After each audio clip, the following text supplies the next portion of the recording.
Honorable Senators, we do have a supplementary order paper, and I want to assume and hope that you're in receipt of that supplementary order paper. It is the order paper that we're going to use to transact business today. So kindly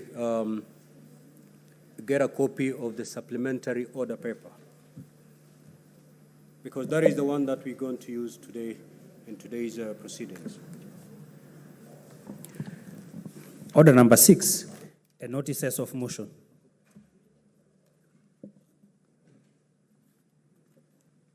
Senator Bone. Thank you, Mr. Speaker.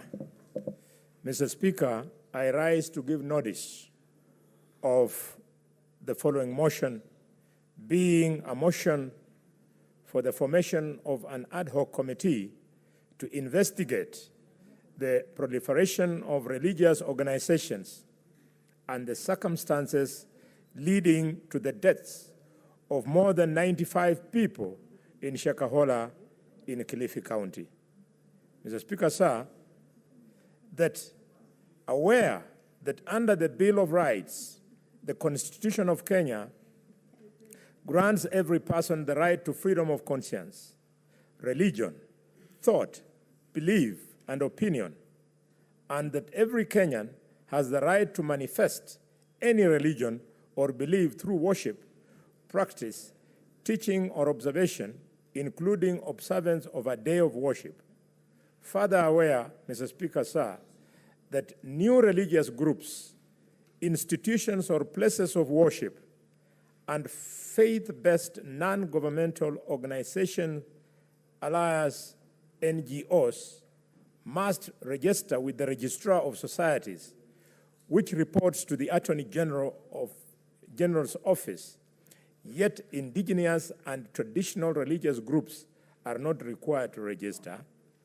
Mr. Speaker, further cognizant that there has been increased activity and membership in extremist occult religious organizations in the country, concerned that the current record death toll of an apparent occultistic religious group led by one Paul Mackenzie Nzenge in Shakahola village, Kilifi County, has reached an alarming 95 persons, while the search for more buried victims continues.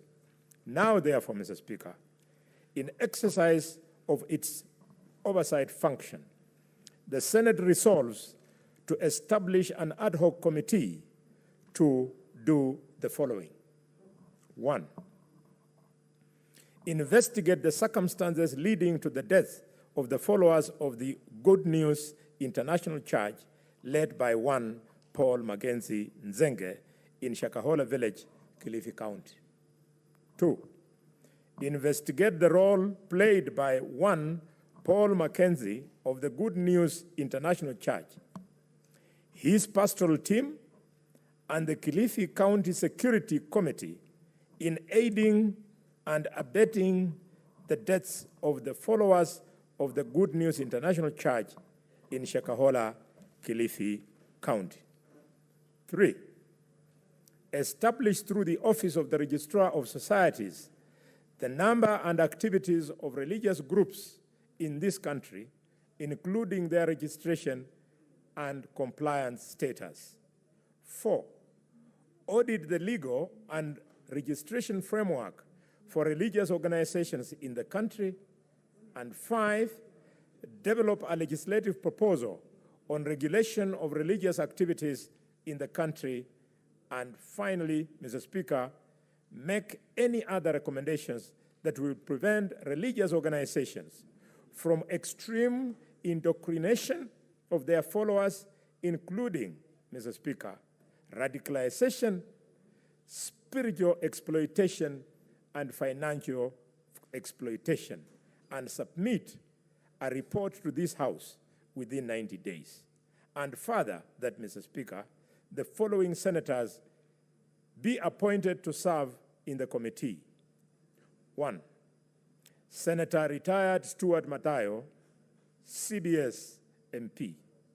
Senator Wakili Hilary Kiprotich Sigei, MP. Senator Tabitha Mutinda, MP. Senator Veronica Maina, MP. Senator William Cheptumo, CBS, MP. Senator Shakila Mohammed, MP. Senator David Wafula Wakoli, MP. Senator Hamida Kibwana, MP. Senator Richard Onyonka, MP. Senator Eddie Okech, MP.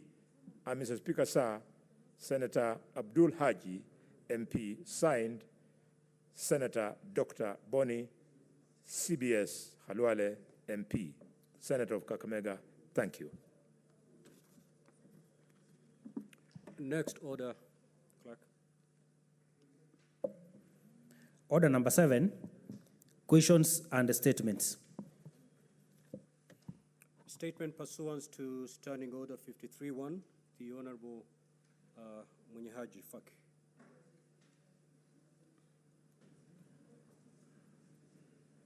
Asante Mheshimiwa Spika, nimesimama kwa mujibu wa kanuni ya kudumu ya 53(1) kuomba kauli kutoka kwa kamati ya kudumu ya barabara, uchukuzi na makao kuhusu kusimama kwa ujenzi wa barabara ya mzunguko wa Barclays Mombasa hadi makutano ya Jomvu, barabara ya Magongo hadi makutano ya Jomvu Mombasa County, na barabara ya makutano ya Jomvu hadi SGR katika kaunti ya Mombasa.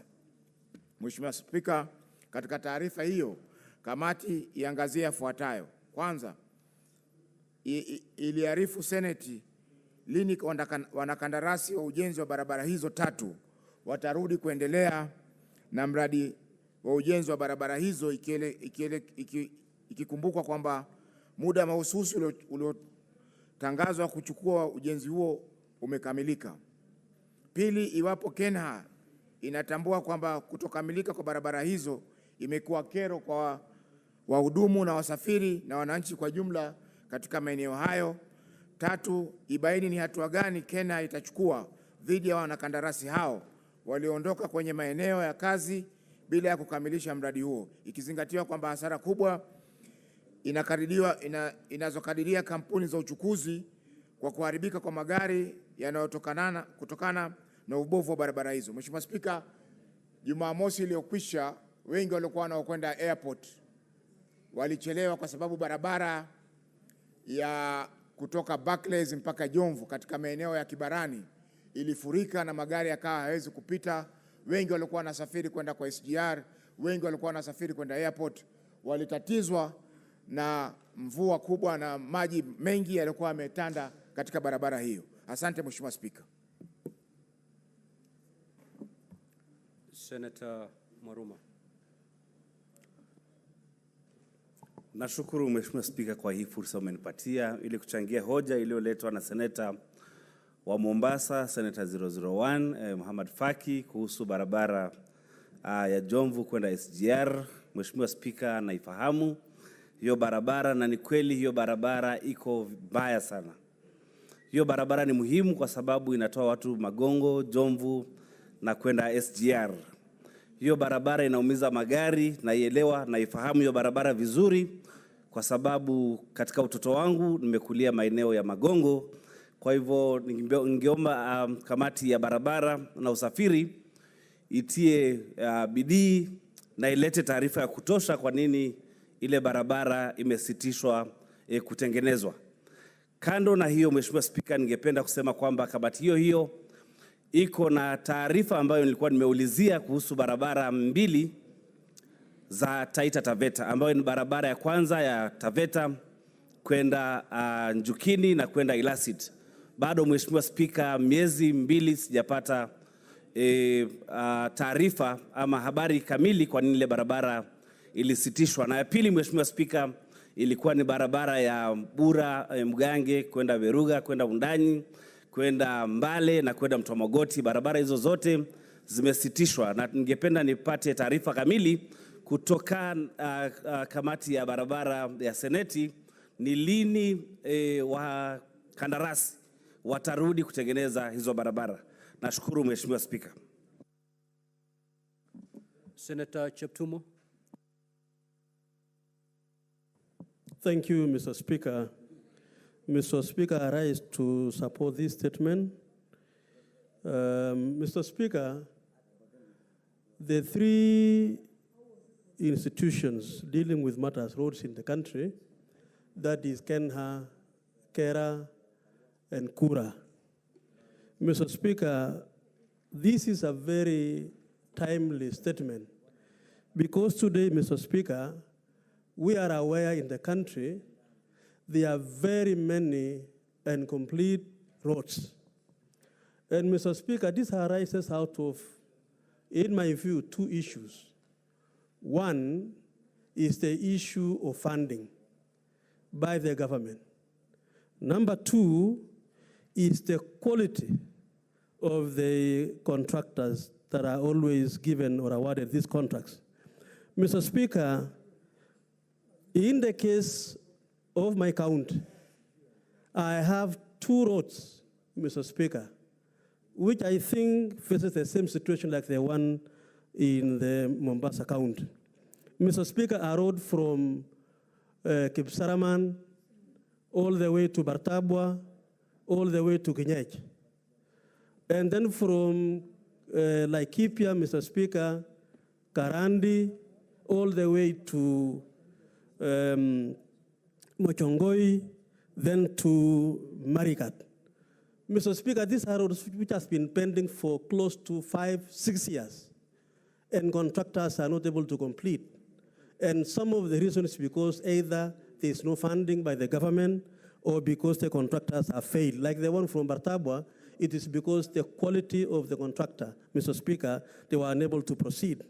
Mr. Speaker, I think the committee in charge of transport should go beyond the situation in Mombasa County raised by the distinguished Senator of Mombasa, so that, Mr. Speaker, we look at all the roads in the country where they have been abandoned or are not complete because of the quality of the works and because of the failure by government to have failed money. Mr. Speaker, we are told today the outstanding bills for the road sector in the country is at the rate of 96 billion shillings.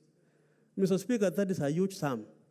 And Mr. Speaker, areas like where I've talked about in Baringo County, these are areas, Mr. Speaker, which requires quick intervention so that they help even in security situations. These are areas where sometimes you want to respond to attacks by the raiders and you are unable to access the areas because the roads are very poor, and also because of the economic activity. So, Mr. Speaker, I think the committee should go beyond the situation in Mombasa and come up with the situation almost in every county, and particularly in my Baringo County.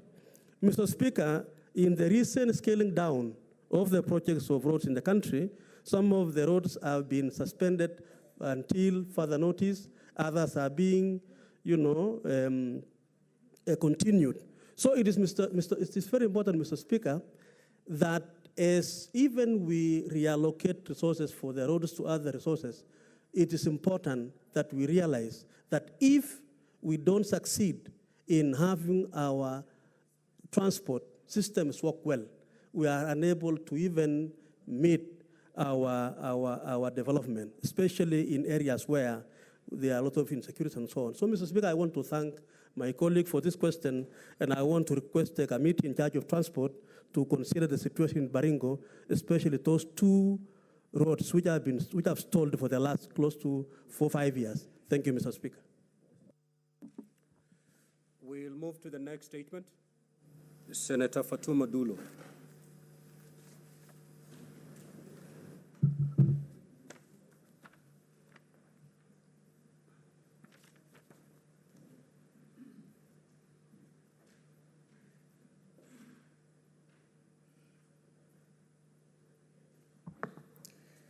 Thank you, Mr. Speaker, sir. Mr. Speaker, sir, I rise pursuant to Standing Order 53-1 to seek statement from a Standing Committee on Finance and Budget regarding the chronic delays in disbursement of exchequer funds to counties and reports of hacking of IFMIS In the statement, the committee should, number one, state the reasons for the incessant delays in the disbursement of exchequer funds by the National Treasury, particularly to counties.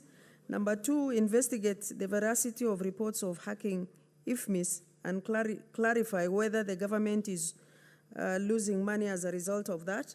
Finally, state the measures being taken by the national government to protect county governments from hacking while using IFMIS and restore normal operations and enhance service delivery to citizens. I thank you.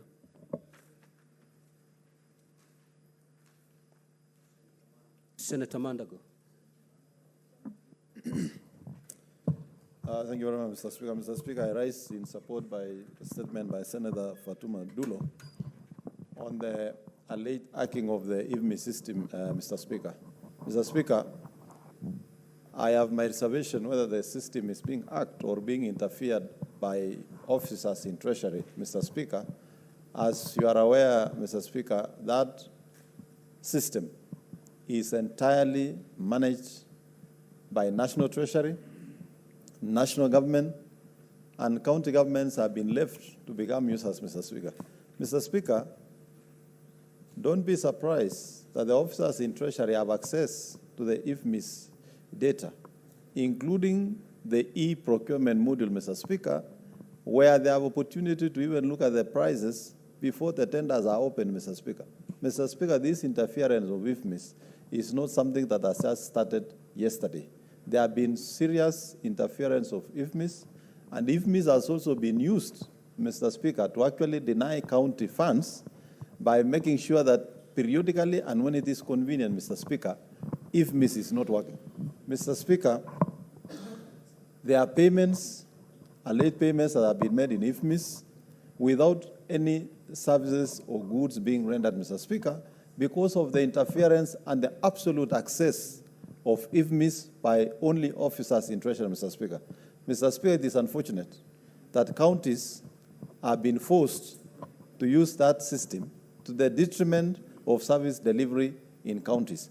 Mr. Speaker, when funds are allocated to counties, it is up to counties to manage their own procurement processes and pay for the goods and services that have been delivered within the scheduled time, Mr. Speaker. But because Treasury controls IFMIS, they determine when you access, they determine when IFMIS is online or offline. Mr. Speaker, services in the counties have been derailed because of this system. Mr. Speaker, it is therefore imperative that the committee that is going to investigate this allocation make sure that they go deeper into it. And Mr. Speaker, if it were possible, there is need for forensic audit of this IFMIS system and the payments that have been made, particularly towards the run-up to the general election, Mr. Speaker. And Mr. Speaker, this is a system that was re-engineered in less than 7 years at a cost of more than almost 10 billion, Mr. Speaker. Mr. Speaker, 10 billion, you can acquire a more robust, modern system that can handle the financial transactions of this country for the entire national government and county governments. But most importantly, Mr. Speaker, county governments must be given proper access, and they must have the permission to actually authorize Treasury officers whenever they need to access, particularly the modules that are being run by county governments, Mr. Speaker. Mr. Speaker, this IFMIS has been used to pay fraudulent payments in the past, and there is therefore need for the committee that is going to investigate to make sure that they get deeper into it with a view of making IFMIS efficient and allowing counties to be in charge of the transactions that go through IFMIS, Mr. Speaker. Mr. Speaker, I beg to support that statement. Thank you. Senator Osotsi.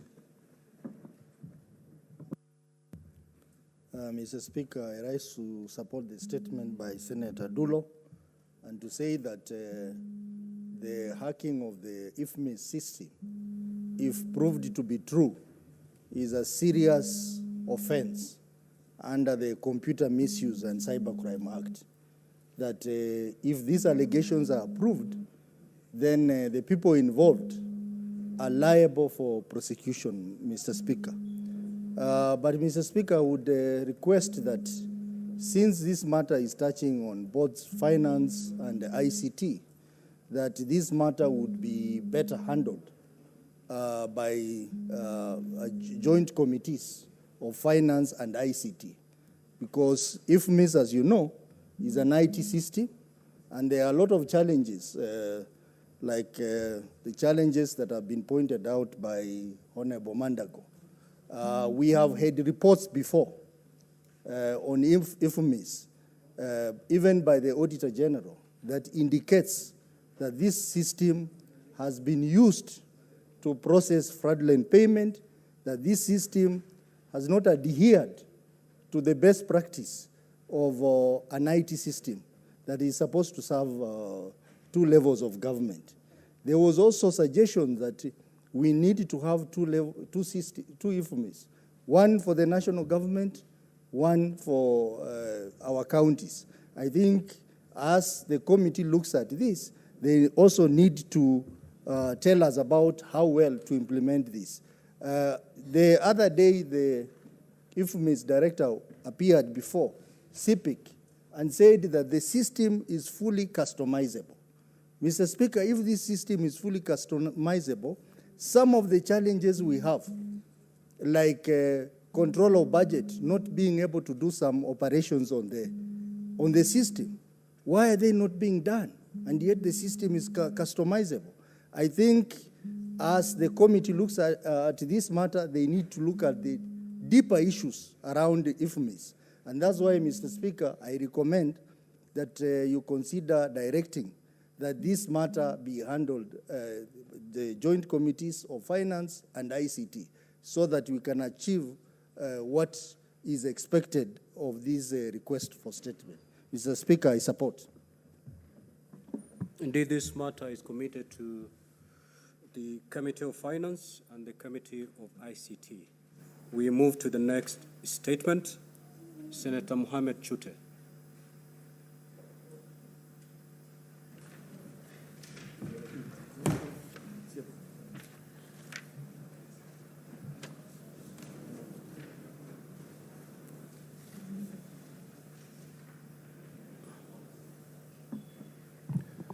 Thank you, Mr. Speaker.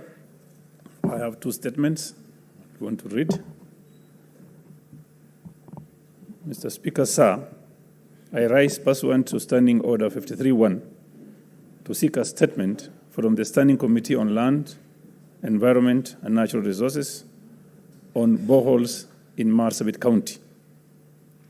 In the statement, the committee should state the number and location of all boreholes in Marsabit County, providing information on whether they are public or private and whether they have fluoride filtration process.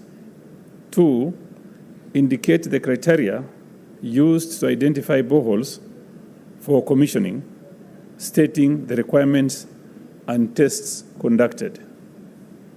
3, state the measures being taken by the Ministry of Water, Sanitation, Irrigation to curb the high levels of fluoride in water from boreholes in the area. Responsible for cases of dental fluorosis among residents of Moite in Lake Turkana, Elebor and Ambalo in Sololo, among other places.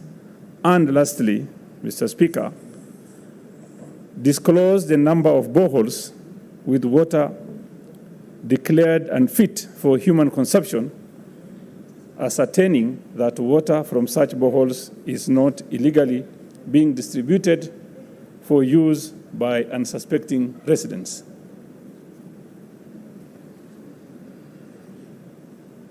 My second statement.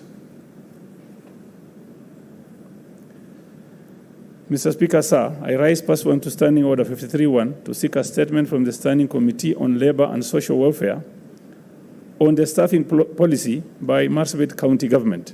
In the statement, the committee should, 1, provide a report on the particulars of all employees of Marsabit County Government, stating their respective ages, positions, qualifications, remunerations, and terms of service. 2, explain the procedure used by the Marsabit County Government to employ its staff. And lastly, 3, cause an audit into number of personnel employed by Marsabit County Public Service Board, vice versa, those hired by the county executive from August 2017 to date, indicating the cadres of all employees and the source of their salaries. Thank you, Mr. Speaker. Thank you. It is so committed. Senator Edwin Sifuna. Before Senator Edwin Sifuna takes the floor, Honorable Senators, I have the following communication to make.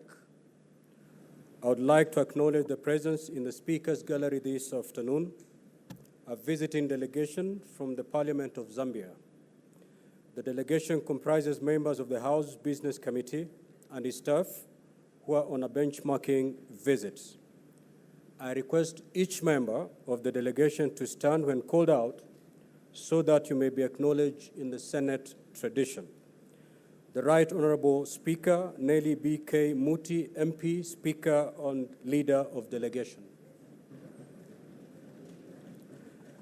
Honorable Stamford Mulusa, MP, and the Government Chief Whip. Hon Brian Mundubile, MP, Leader of the Opposition.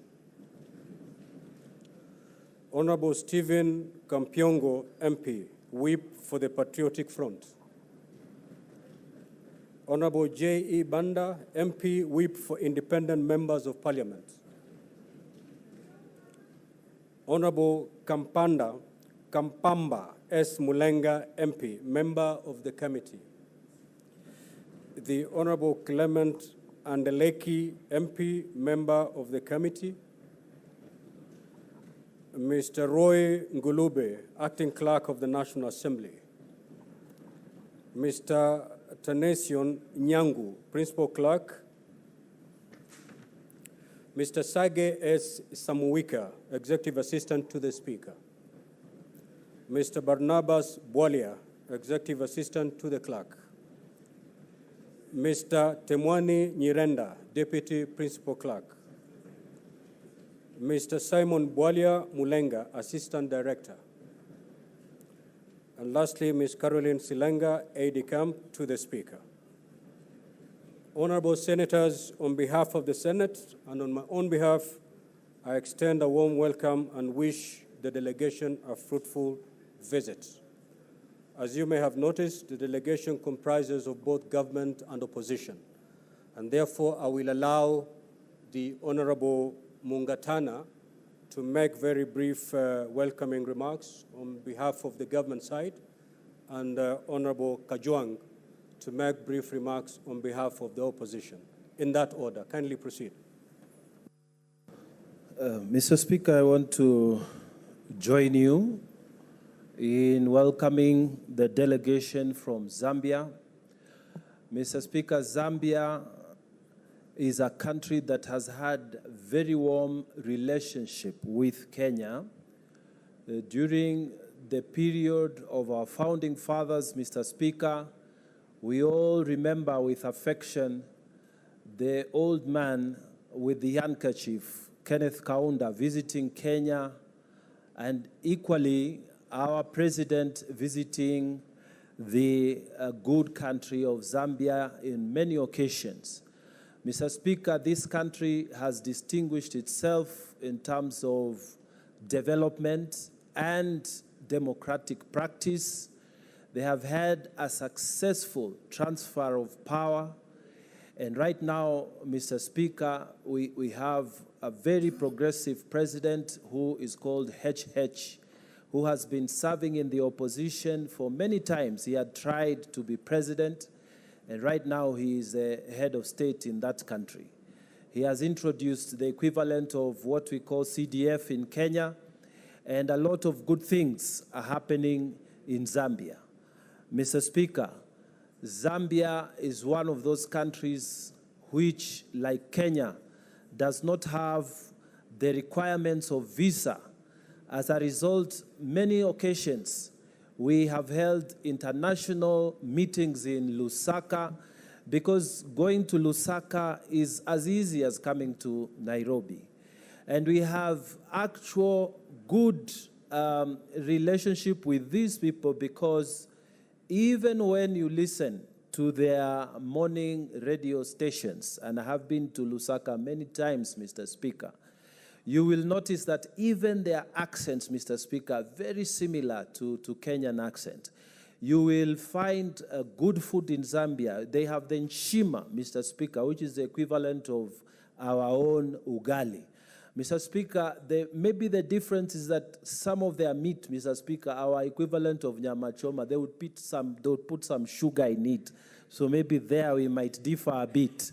But otherwise, it's a warm country. It's a beautiful country, ready for investment, a country that I would be happy if maybe one of my children can get a wife from there, or maybe one of their sons can get a wife from one of our daughters.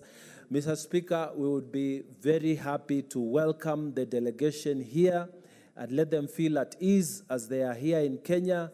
We welcome them. Please have a good time while you are here. And please take back your very good words of welcome and our warm heart of welcome back to Zambia when you go there. Mr. Speaker, I have a long history of association with Zambia, because many times we've gone there for COMESA meetings in my capacity as a director of working within COMESA, and it has been a good experience always when we go to that country. Mr. Speaker, I therefore join you in welcoming this delegation and wish them a happy stay while in Kenya. Thank you, Mr. Speaker.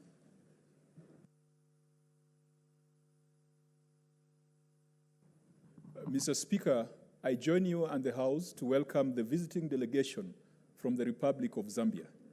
While he was doing a similar feat, the Senator for Tana River, Senator Danson Mungatana, made an appeal on behalf of his sons. Knowing him very well, I believe that that appeal must have been personal for a wife from Zambia.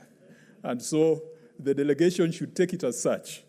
Mr. Speaker, I admire Zambia because when there is food insecurity in Kenya, the conversation turns towards getting food from Zambia. And I know that the honorable members from Zambia will know that Kenya admires the measures that Zambia has put in place to ensure food security, to ensure production of maize, which is a staple food here in Kenya. And in the political conversation, there have been some comments that perhaps Kenya should start getting her maize from Zambia, or Kenya should get land in Zambia to produce maize in mass quantities. I don't think the solution is in exporting or importing food from Zambia. The solution lies in partnerships within the existing multilateral arrangements for us to share ideas. And now that the delegation is here in Kenya, I hope that the Agriculture Committee can commit to have a conversation with the honorable members just to get a good understanding on what Zambia did as far as policy and legislation is concerned, to get to a point where a rich agricultural country like Kenya is looking at Zambia for food security. Mr. Speaker, we also admire the democratic credentials and practices in Zambia. Zambia has had several closely contested elections. Mr. Speaker, some of the elections have been called with very, very slim margins even slimmer than the ones you have seen in Kenya. We respect the maturity with which the people of Zambia have conducted themselves. We respect the persistence of some of the candidates who have been on the ballot for many years and ultimately have ascended to the highest office. From Zambia, we will learn that in a competition, as long as the rules are fair, as long as the referee is fair, then there should be no problem in losers accepting their loss and winners graciously leading the nation. Finally, Mr. Speaker, Zambia is also a case study on what infrastructure can do and the kind of decisions African countries must make as far as infrastructure is concerned. When we were in school, the Tazara Railway was a subject or was a topic that we discussed. And it was about linking countries. It was about providing access for landlocked countries to ports and to other frontiers at the oceans. Mr. Speaker, Kenya at this particular point in time is having a conversation on whether our investments on infrastructure are the right one.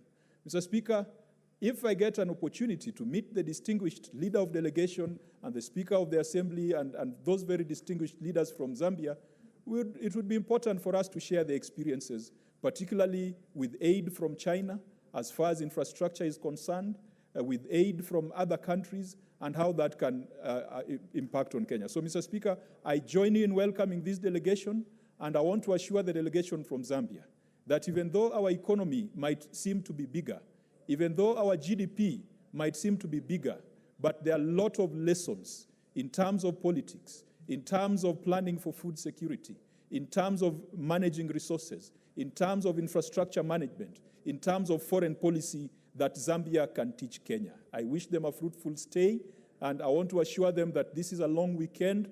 Monday is a public holiday. They should not be in a hurry. The senator for Nairobi would have become the minister for entertainment in a Raila Odinga government. And so I hereby order Senator Sifuna to ensure that the Zambian delegation is well entertained, well lubricated, and well taken care of. Thank you, Mr. Speaker. Senator Kajwang, thank you for your warm welcoming remarks. Kindly proceed to withdraw the fact that Monday is a public holiday.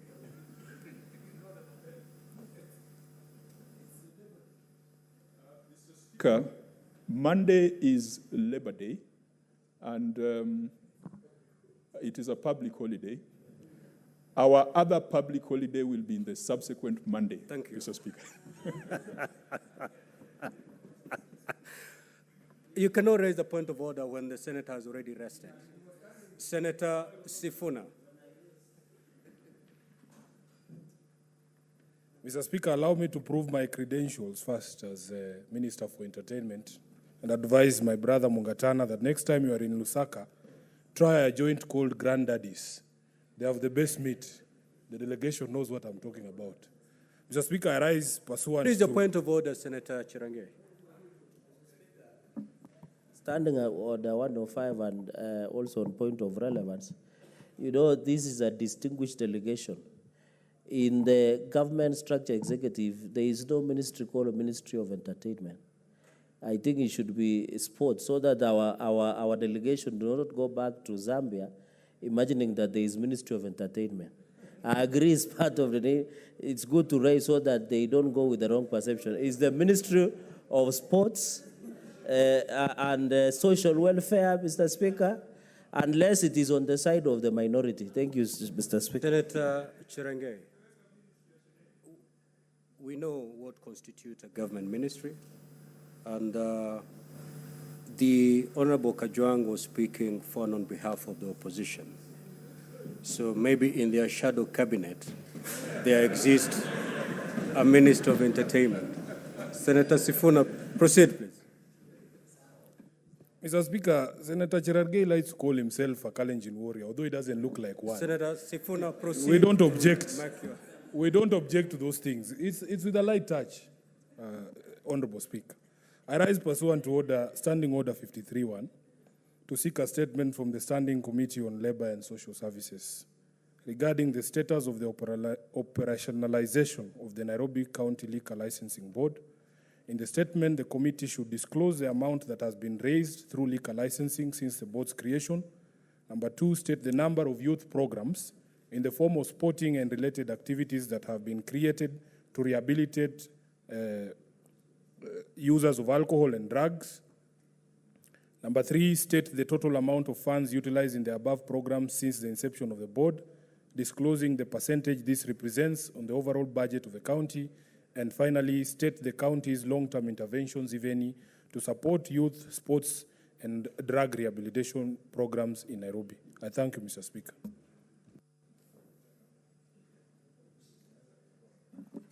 Senator Chirange. Mr. Speaker, I support the statement by Senator Sifuna, aka Minister of Entertainment in the Shadow Cabinet, Mr. Speaker, but I've seen his governor on many occasions that the revenue has tripled. I don't know what they mean by on-source revenue, because I'm aware, Mr. Speaker, sir, that Nairobi City County government has a pending bill of 100.5 billion. Mr. Speaker, sir, it is imperative that on the issue of licensed liquor, because we have had many cases in some of these estates, both in upmarket, in many estates in this city, Mr. Speaker, where they are saying that bars have been licensed. Mr. Speaker, in addition to that, some of these licensed liquor stores have been licensed either within the estates that people live in, whether they are there to the Alcoholics Drinking Act that was passed by Parliament in the past, Mr. Speaker. And finally, Mr. Speaker, on source revenue, when the governor of Nairobi, Governor Johnson Sakaja, has insisted on several occasions that on-source revenue has grown very highly on several occasions. Does it include that the licensing that has been given, especially on liquor stores in the country, Mr. Speaker, in the city? And what are the strategies that, even, Mr. Speaker, in conclusion, whenever you issue this license, the issue of where they are given or collecting the money, the issue of morality, Mr. Speaker, in terms of giving this licensing and in terms of collecting the fees that is given. So, Mr. Speaker, the board that is there, when was it put in place? And who are they? And has it been able to sit, Mr. Speaker, and be able to give out license to how many outlets within the city, and in projection of how much within the on-source revenue in Nairobi City County? So I support Senator Sifuna on this matter of because, Mr. Speaker, where I come from, you find in a small center, like even of less than 2,000 people, 1,500 people, the county government has given up to 10 licenses. So the bars are more than the churches. Even if we were to blame these churches that are sprouting up in the country, but you go there, there are many more bars than the churches, Mr. Speaker. And there is a reggae person who sang that when you look outside the window and when there is no hope and you see more prisons are being built than schools, Mr. Speaker, then there is a problem in that society. So I agree that it should not be the issue of Nairobi alone. It should include our counties in terms of approval of licensing being issued. I thank you, Mr. Speaker. Thank you. With that statement is committed to the Committee of Labor and Social Services. We'll move to Senator Mohammed Chuta. You had another statement to request. Or had you combined them at the time you took to the floor?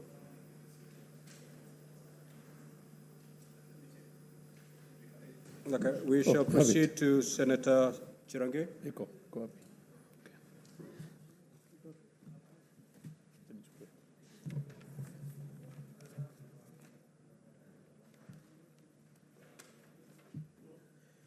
Thank you, Mr. Speaker. Sir, request of the statement on health services provision in Nandi County. Mr. Speaker, sir, I raise pursuant to Standing Order 53-1 to seek a statement from the Standing Committee on Health Committee regarding health services provision in Nandi County. In the statement, Mr. Speaker, sir, the committee should, 1, appraise the Senate on the current state of health facilities in Nandi County, stating the operational ability of medical equipment, availability of drugs, and capacity of essential hospital facilities, giving reasons for any observed deficiencies. Number 2, Mr. Speaker, sir, give reasons for the chronic shortage of essential drugs at the county referral hospital in Kapsabet, which causes patients to purchase medicines from nearby pharmacies and outside the county. Mr. Speaker, sir, number 3, give reasons for the failure of the county government of Nandi to renew contracts of health workers, including UHC, casuals, placing significant strain on the remaining staff, Mr. Speaker, sir. Finally, disclose the terms of engagement and agreements, if any, entered by the county government of Nandi and suppliers of medical services and equipment, stating the amount owed by the county government of Nandi for services and equipment delivered by these suppliers. I thank you, Mr. Speaker, sir. Senator Eddy.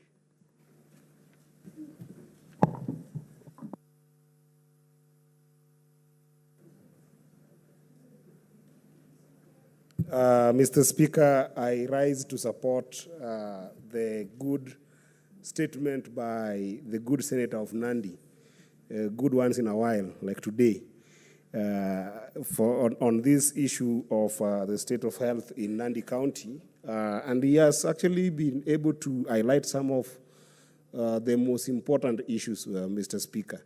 We have seen in places like Nandi and other rural counties where, very poor people go to these hospitals in the counties, and then you, after being diagnosed with any kind of disease, Mr. Speaker, you are told that now you can go to a chemist shop to go and buy drugs. And then it becomes a trend that is constantly manifesting in our counties. And Mr. Speaker, in that statement, therefore, I'll be very curious if the committee can even go further and discern, apart from people who actually are sending people to go to these chemist shops, who actually own these chemist shops, Mr. Speaker, because if we can know the ownership of these chemist shops, we also want to understand what is the structure of contracts that they have with especially district hospitals and level 2, level 3, level 4 hospitals in these places, Mr. Speaker, to the extent that they become constant customers to these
chief that we were seeing in National Treasury, where 5.6 billion medical equipment services money was supposed to be put in DORA that we've just passed, that the Senate has just passed, and it was just a placement error that the Senate was not able to arrest, but the committee arrested that error and urged this Senate, Mr. Speaker, to be able to do amendment and give the good friend of mine from Nandi that 5.6 billion to take to his county for medical equipment.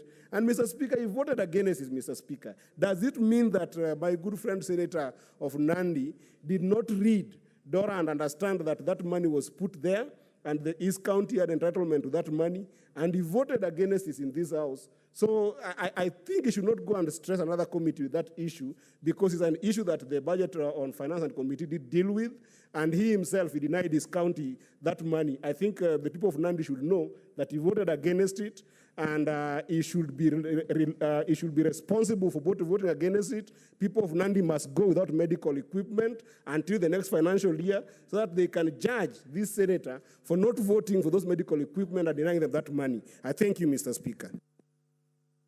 Senator Miraj.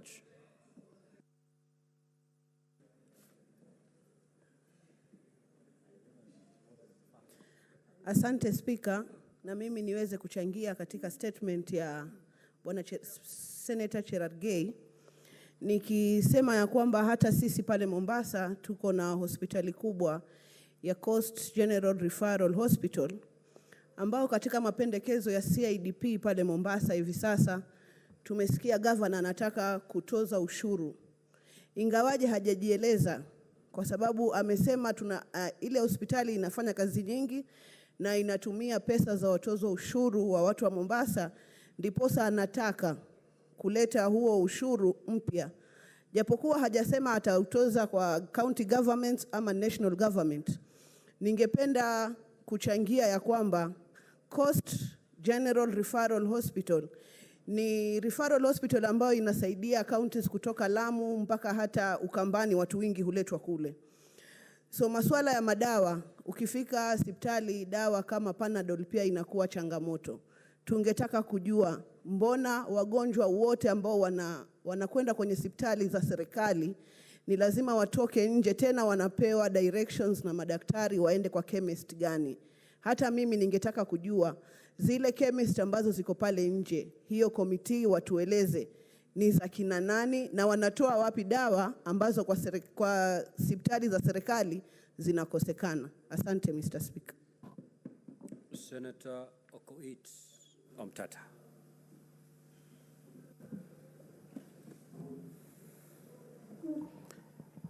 Thank you, Mr. Speaker, sir.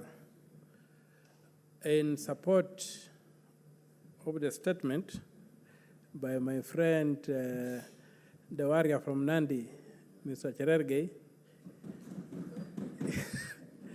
I would like to contribute as follows. One, the problem the good senator has raised is a universal problem. And it's a universal problem that points to a systemic problem. The issue may not simply be a question of episodes of failure to deliver medical services here and there or across the country. It could be a question of design. Is the county government adequately designed to handle clinical medicine? That's the question we should ask. And we should go back to the Constitution in the 4th schedule and ask ourselves whether the people of Kenya devolved clinical medical care or they devolved primary medical care.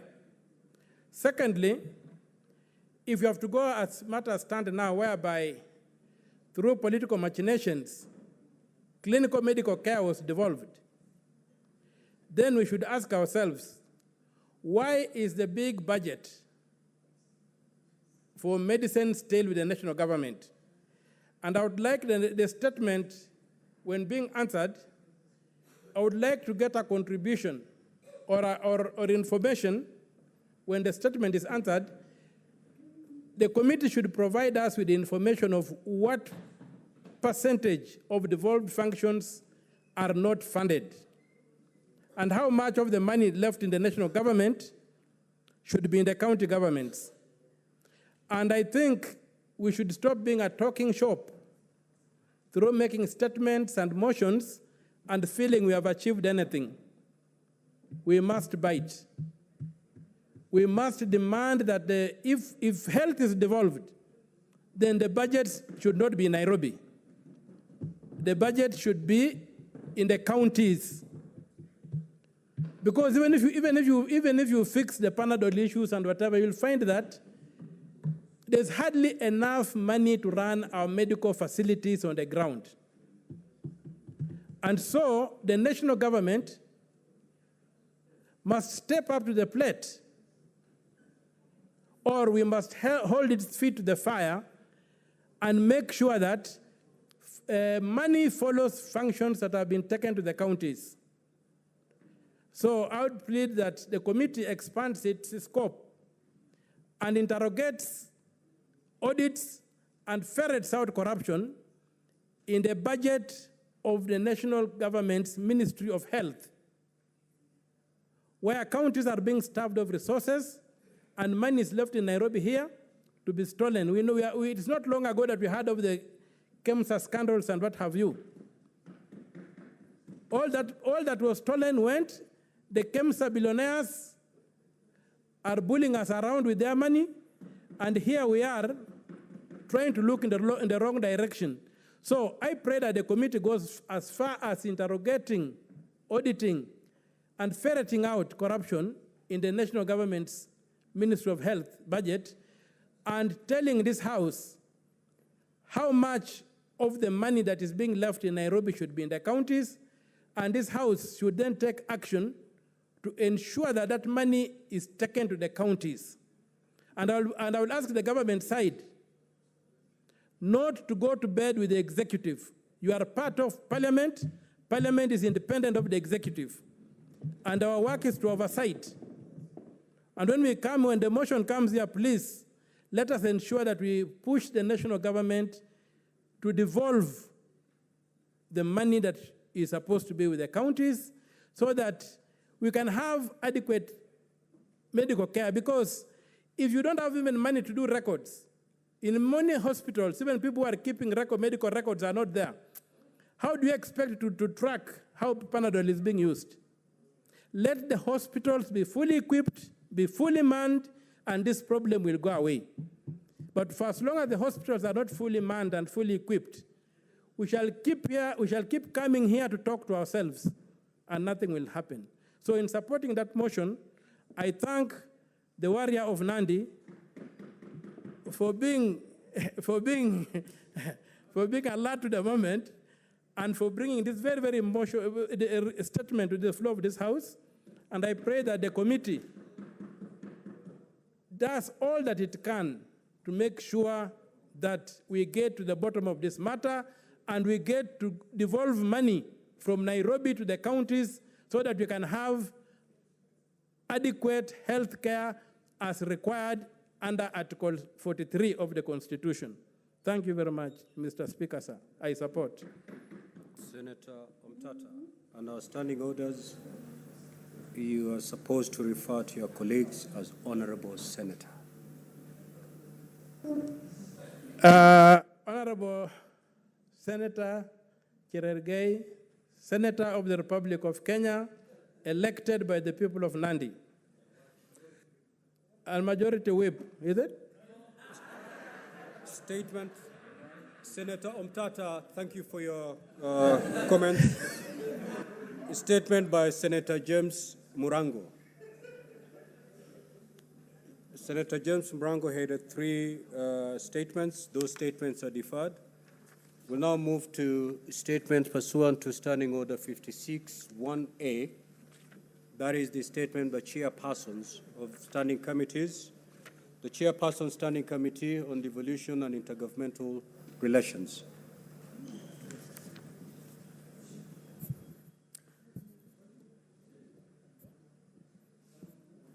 Thank you, Mr.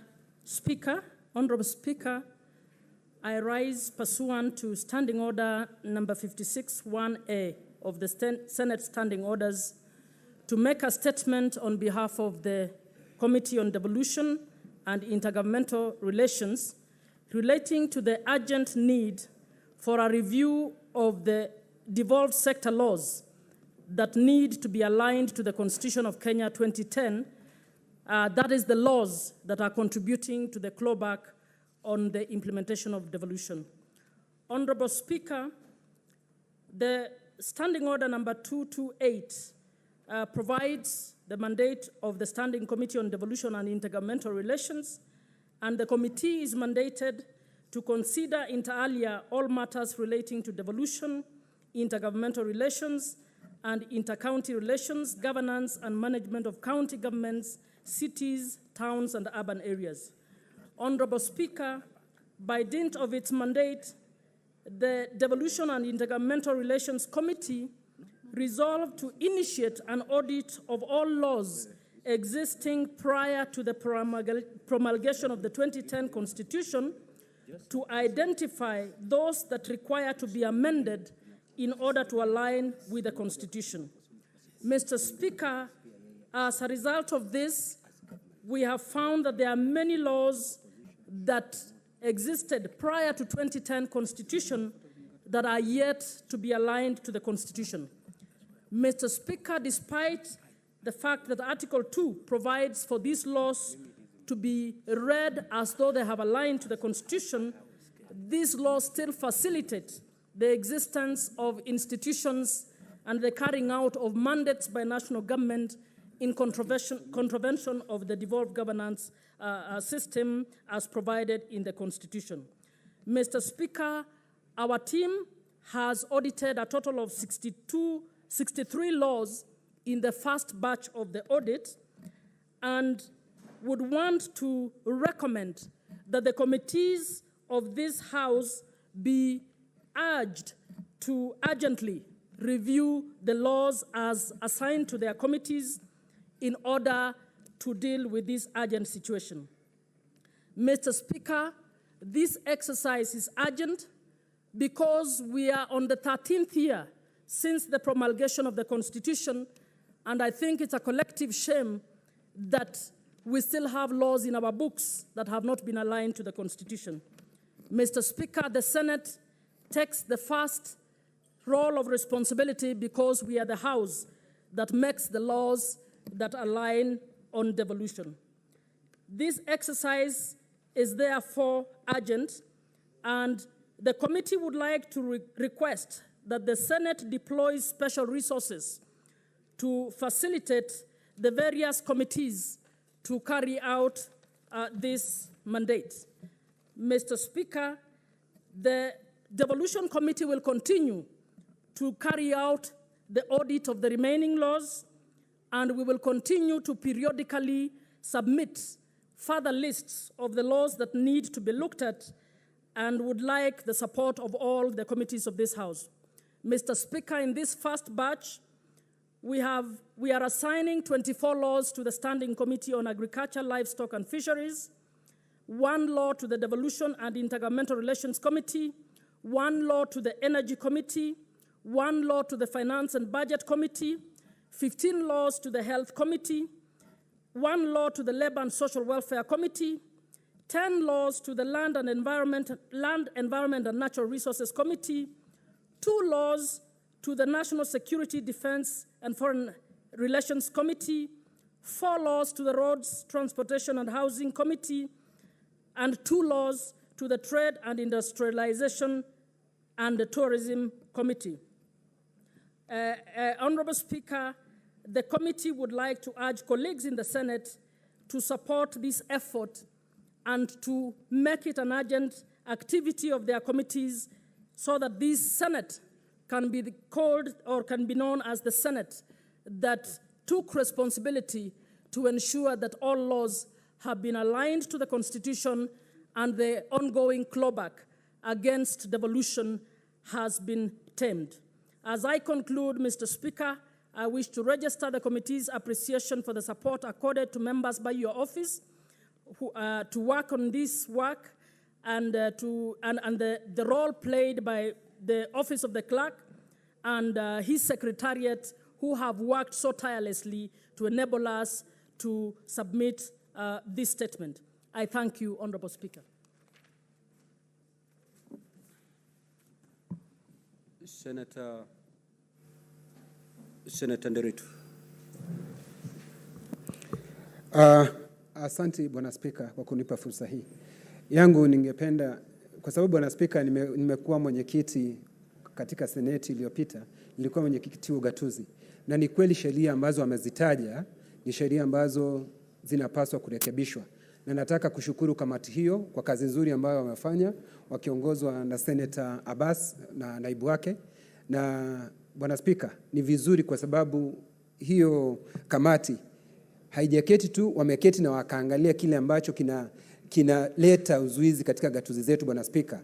Na zile sheria zikibadilishwa Bwana Spika, ugatuzi utaendelea kuendelea vizuri, na kwa sababu kazi kuu Bwana Spika ya seneti hii ni kufanya gatuzi zetu ziendelee kuwa na nguvu na ziendelee kunawiri Bwana Spika. Kwa hivyo nimesimama Bwana Spika kuunga mkono na kuwapongeza kamati hiyo kwa juhudi zao nzuri, na kamati zile zingine Bwana Spika zikifanya hivyo, seneti itakuwa katika kipaumbele kunawilisha gatuzi zetu Bwana Spika. Nasema asanti na napongeza ile kamati Bwana Spika, asanti. Senator Onyonka Richard.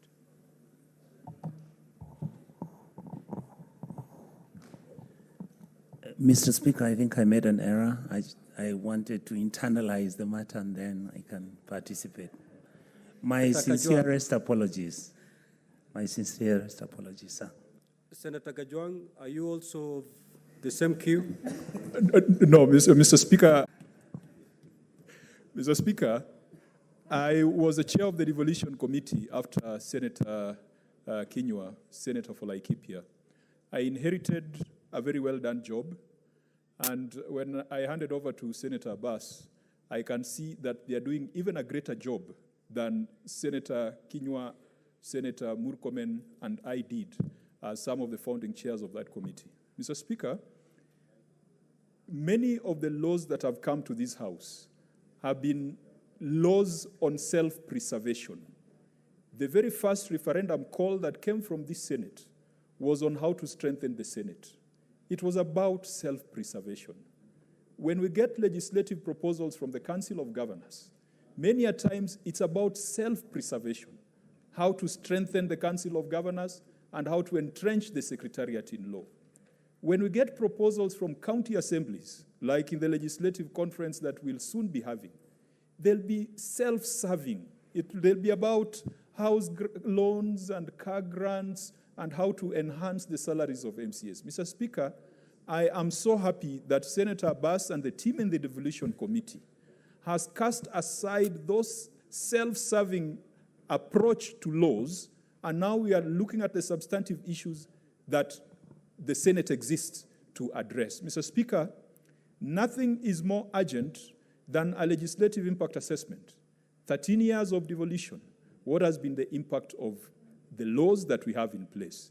And Mr. Speaker, if we are going to have a referendum in this country, of course I know there are other things out there in the political space where people are passionate, but a referendum in this country must have at its core how to strengthen devolution and how to expand the breadth of services and functions that are taken to county governments.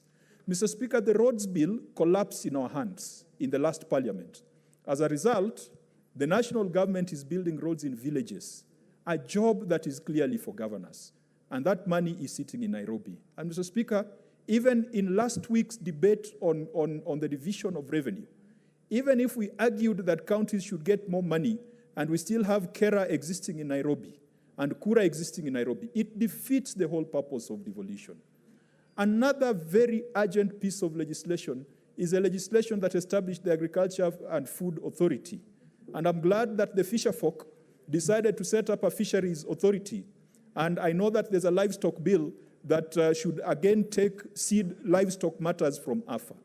Mr. Speaker, if we were to go with the matrix that Senator Muma and Senator Abbas have presented to this House will be busy, we will be dealing with the right things.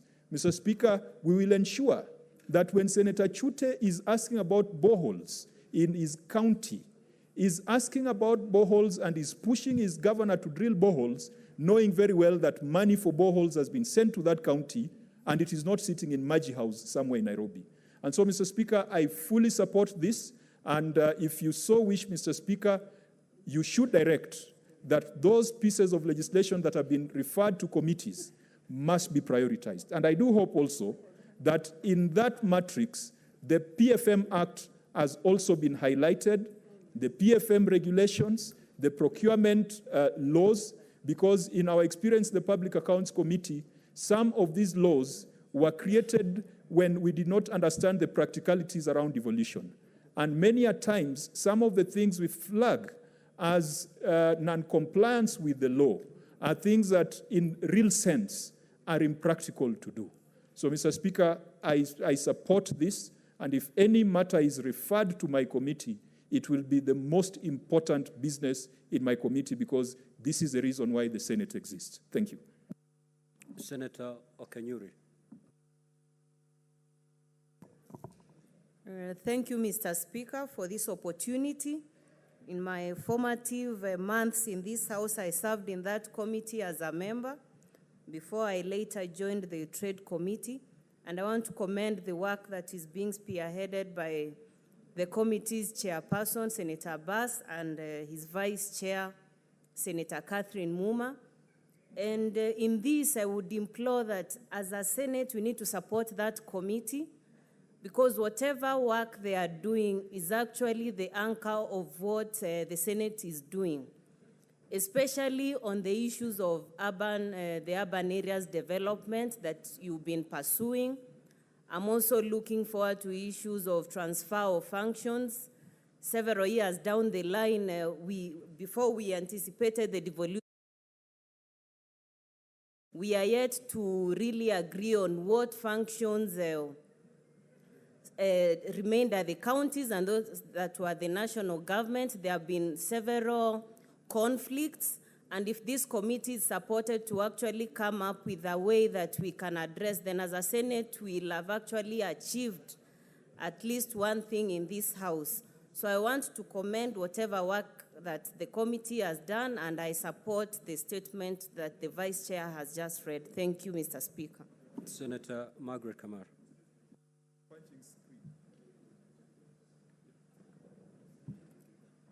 Thank you, Mr. Speaker, for giving me an opportunity. I would like to first congratulate the committee on devolution and intergovernmental relations for fishing out the laws that need to be amended to comply with the new constitution.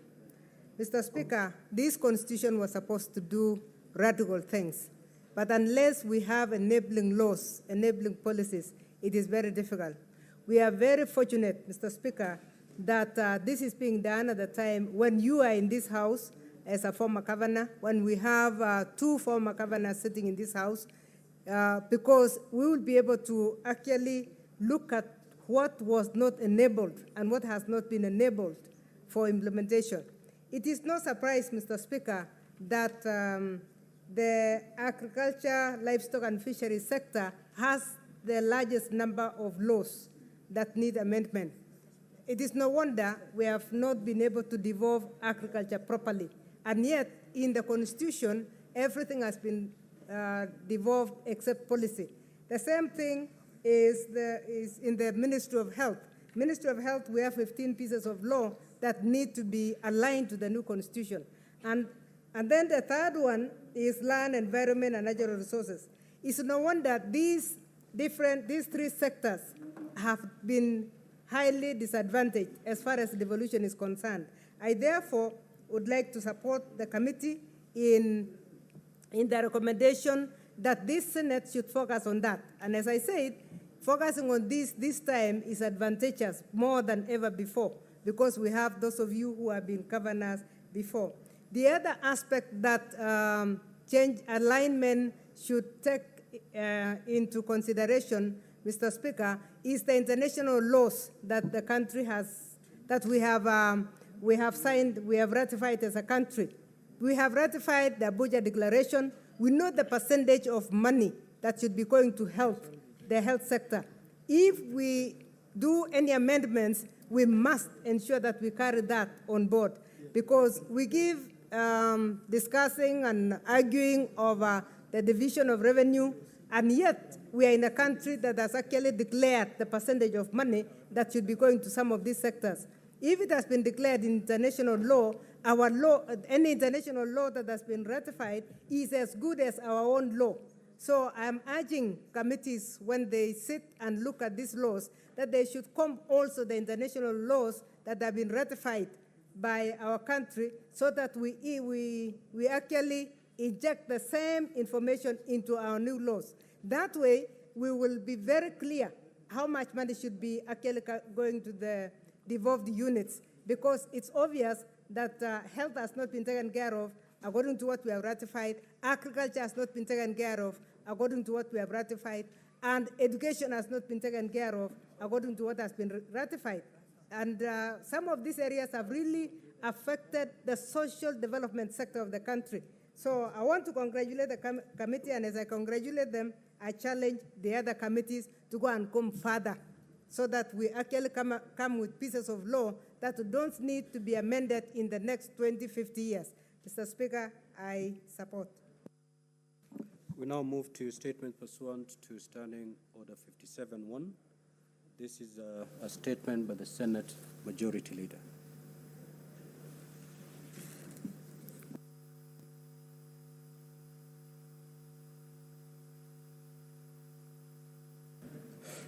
Thank you, Mr. Speaker. Mr. Speaker, sir, I rise to make a statement as the Senate Majority Leader on the business of the Senate for the week commencing 2nd of May, 2023, pursuant to Standing Order number 57-1. Mr. Speaker, sir, there are 27 bills which have been published in the Senate. Out of these, 17 are due for second reading, and 4 are the committee stage of the whole House. A further 5 are undergoing concurrence pursuant to Article 110 of the Constitution and have been enacted into law. Mr. Speaker, 1 bill has been enacted into law. As indicated in today's order paper, at order number 8, debate on the Equalization Fund Appropriation Bill, Senate Bill number 3 of 2023, is still ongoing. As I communicated last week, the passage of this bill is crucial for the unlocking of funds under the Equalization Fund for utilization by counties in financial year 2022-23. I therefore urge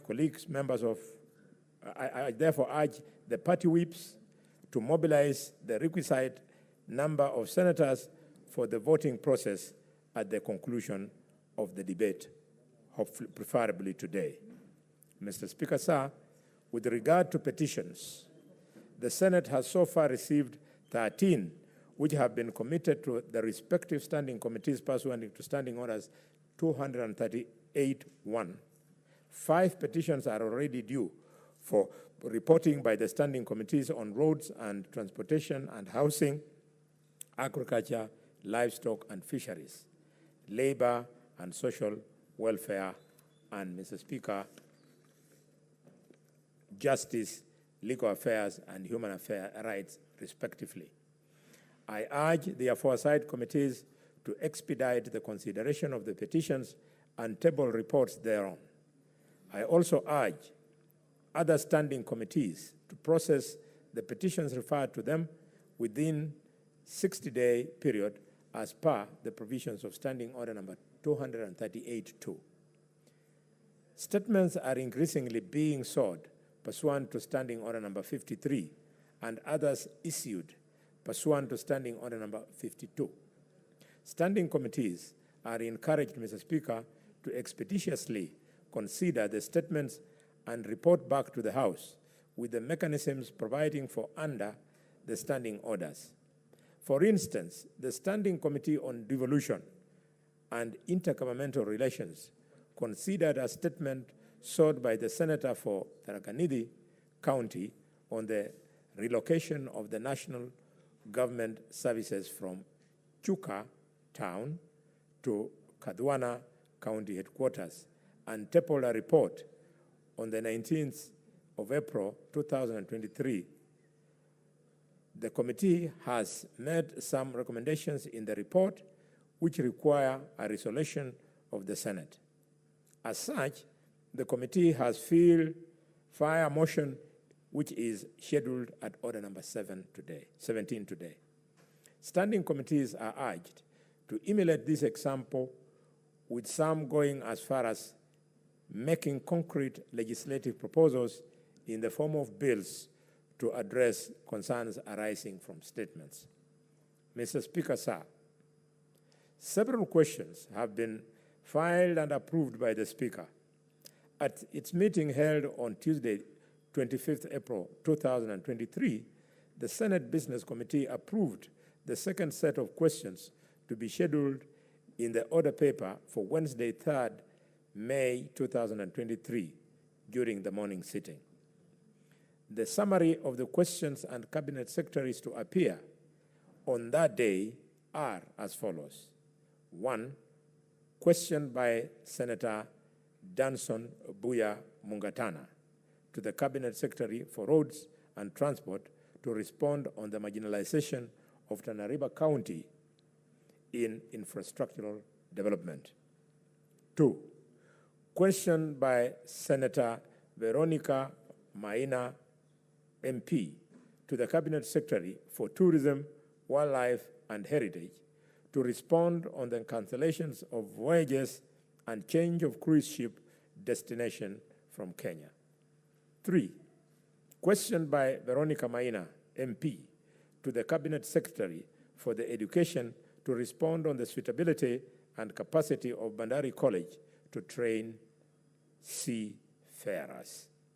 4, question by Senator Mwenda Kataya, MP, Mofire, to the Cabinet Secretary for Lands, Public Works, Housing and Urban Development to respond on the delay in land demarcation, adjudication, and titling in Tharaka Nithi County. 5, question by Senator Mwenda Kataya Mofire, MP, to the Cabinet Secretary for Interior and National Administration to respond on the resettlement of displaced residents of Machaveni sublocation in Tharaka Nithi County. And finally, Mr. Speaker, question number 6 will be by Senator John Kinyua Nderitu, MP, to the Cabinet Secretary for Interior and National Administration to respond on the state of security in Laikipia County and the wider North Rift region. Mr. Speaker, I would like to urge honorable members, senators, whose questions will be scheduled to be available in the chamber to prosecute them. I also urge all senators to acquaint themselves with the provisions of Standing Order number 51A, 51B, C, and 51D, and the guidelines issued by the Speaker on the procedure of questions. For starters, and given the experience from yesterday's sitting, I urge senators to refrain from introducing new questions in the guise of supplementary question in order to manage the limited time that is available on questions. Mr. Speaker, sir, I want to pause and thank members for giving us quorum timelessly yesterday that served as the embarrassment of some forces that didn't want the session to proceed. Mr. Speaker, sir, with respect to motions, there are 21 which are yet to be prosecuted by the respective movers.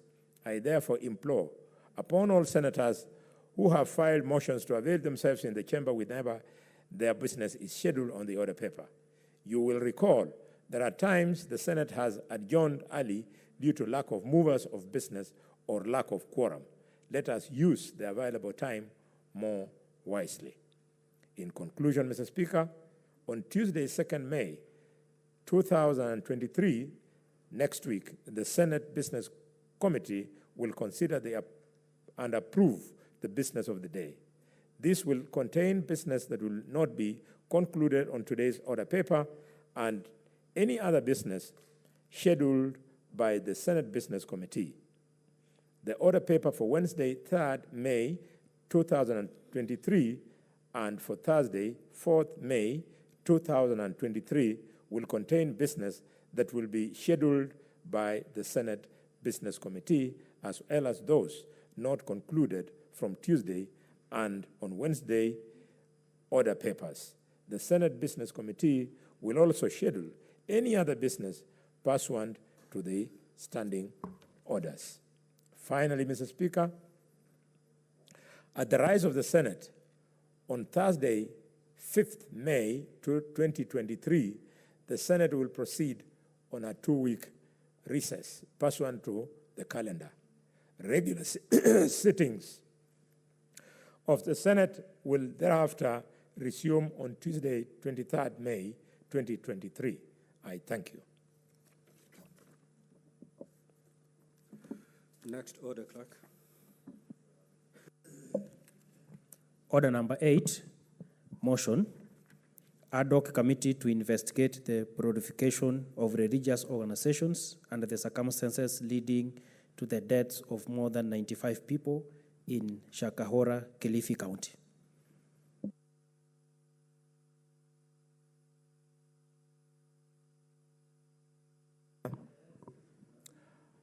I rise to move the motion on ad hoc committee to investigate the proliferation of religious organizations and the circumstances leading to the deaths of more than 95 people in Shakahola, Kilifi County.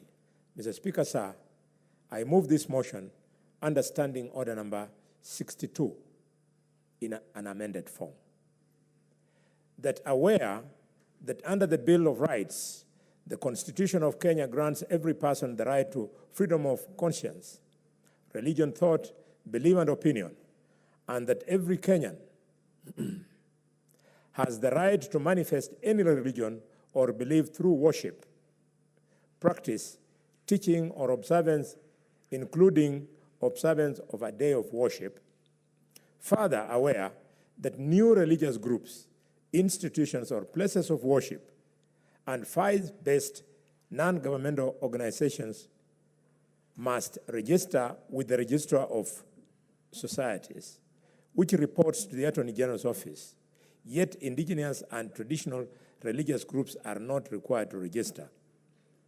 Cognizant that there has been increased activity and membership in extremist occult religious organizations in the country. Concerned that the current recorded death toll of an apparent occultistic religious group led by one Paul Mackenzie Nzenge in Shakahola village, Kilifi County, has reached an alarming 95 persons, while the search for more buried victims continues. Now, therefore, in exercise of its oversight function, the Senate resolves to establish an ad hoc committee to, one, investigate the circumstances leading to the death of the followers of the God News International Church led by one Paul Mackenzie Nzenge in Shakahola village, Kilifi County. Two, to investigate the role played by one Paul Mackenzie of the Good News International Church, his pastoral team, and the Kilifi County Security Committee in aiding and abetting the deaths of the followers of the Good News International Church in Shakahola village, Kilifi County. Three, establish through the Office of the Registrar of Societies the number and activities of religious groups in the country, including their registration and compliance status. Four, audit the legal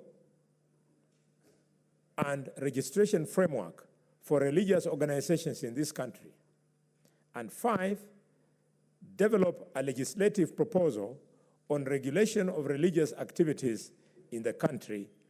And four, make other recommendations that will prevent religious organizations from extreme indoctrination of their followers, including radicalization, spiritual exploitation, and financial exploitation, and submit this report to the House within 90 days.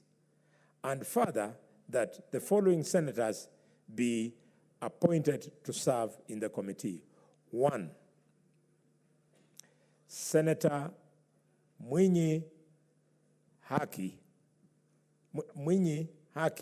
Faki. Mwinyi Haji Faki, MP. Two, Senator Mungatana Danson Buya, MGH MP. Three, Senator Tabitha Mutinda MP, Senator Veronica Maina MP, Senator William Kipkoror Kiptumo, CBS MP, Senator Shakila Mohammed MP, Senator David Wafula Wakoli MP, Senator Hamida Kibwana MP, Senator Richard Onyonka MP, Senator Eddie Okech MP, and Senator Abdul Haji MP. Mr. Speaker, I wish to move this motion And I want to make it brief because this is a matter which has come before this House twice. Members have spoken to many of the issues, but I want to appeal to colleagues that we stand behind this motion, Mr. Speaker, because every day we wake up, every time you follow the footage on real-time television, Mr. Speaker, it becomes more horrifying hour, newsbeat, day after day. Mr. Speaker, it's appalling that only yesterday, in the home of this man, in his own compound, which he calls home, where he lives with his own wife and his own children, they found a mass grave that had children aged between 2 years and 12 years. Mr. Speaker, how a 2-year-old, 3-year-old, all the way up to 12 years child can refuse food in the name of fasting beats logic. In fact, Mr. Speaker, in the immediate neighborhood of his house, of his compound, they then got another locked house. And inside the house, they found little boys. And one of the boys, when interrogated, he told the security organs that Mimi, Mr. Speaker, allow me, under this extreme condition, to die. And I quote, Mr. Speaker, that Mimi, tulipofungiwa hapa, nikapata kopo ya maji. Waliponipata nimekunywa, wakanigonga. Na akaonyesha kichwa, Mr. Speaker, the boy had head injury. These are the kind of people we are dealing with. And this committee, therefore, you owe the 53 million Kenyans that never again will a Christian child, never again will a Muslim child, never again will any child of this country be denied an opportunity to drink water, to eat food in the name of religion. Mr. Speaker, most of you, if not all of you, you have children. Do you know of a child in your home who would refuse to eat? This completely beats logic, and we must come out both barrels blazing. This committee, the calling is high. It is Senator Mungatana who told us yesterday, and I'm glad that, Mungatana, you have met the list. He told us that when Jim Jones, in 1998, in Guyana, Mr. Speaker, when a senator moved on his sect, where 900 people lost their lives by being asked to drink a punch that was laced with cyanide, that senator was killed. This is how sensitive the job that you have taken is. Don't be intimidated by, we will make sure that voters vote you out of parliament. They will not, because the minority are the ones who believe in that nonsense, are the ones who they duped. The majority of the Catholics, the majority of PCA, SDA, Muslims, other evangelical churches that believe in God, condemn this, and they are going to vote for you. Mr. Speaker, it's refreshing that one of the senior bishops in one of the churches has called for an audit, financial audit of leaders of churches. You can see they're opening the gates for us, because if you do a financial audit, the one who was arrested today in the name of Ezekiel Odero, I am reliably informed, I have not been there, by Senator Madayo, that if you go to his compound, it is like you are in Los Angeles, in Cliff. This must stop. And don't give us a report, Mr. Speaker, that will suggest in any way selective justice. If Yesu of Dongaren in my home is a problem, come for him. And if you're coming for Yesu of Dongaren, this is the time, speaking for this Senate that I'm privileged to serve in.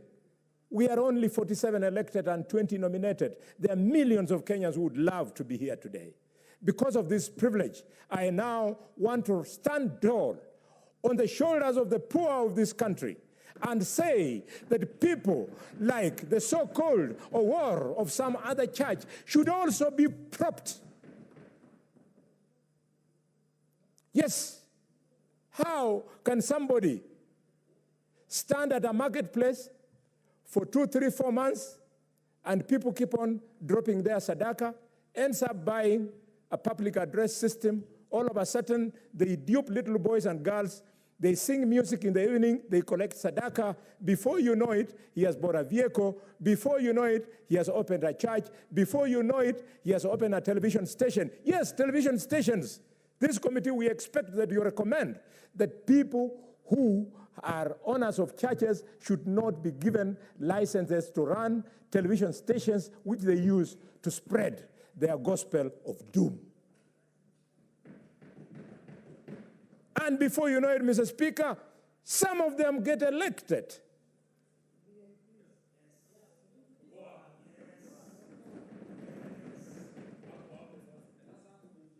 Mr. Speaker, in the lower house, at the entrance, they have inscribed that Parliament is for the welfare of society and the just government of men. But these days they say the just government of the people. So if we are speaking from this floor that is for the welfare of society and the just government of men and women, then this government must refuse that Kenyan children should die in the name of religion.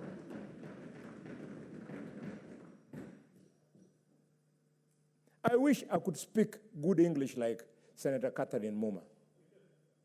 She said here yesterday that there is no way you can punish this character. Even if you kill him by squeezing or doing all manner of things, you will not give us justice.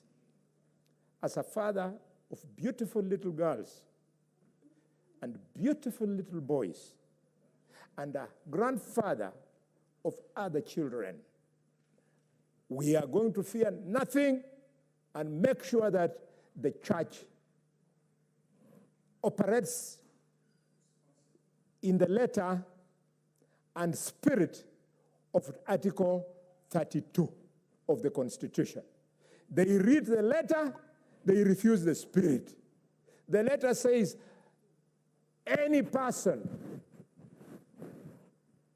enjoys the right of worship. That letter does not mean the spirit says that if that person believes in fasting as a way to heaven, then that person should force a child who has no idea about the pros and cons of faith to again fast.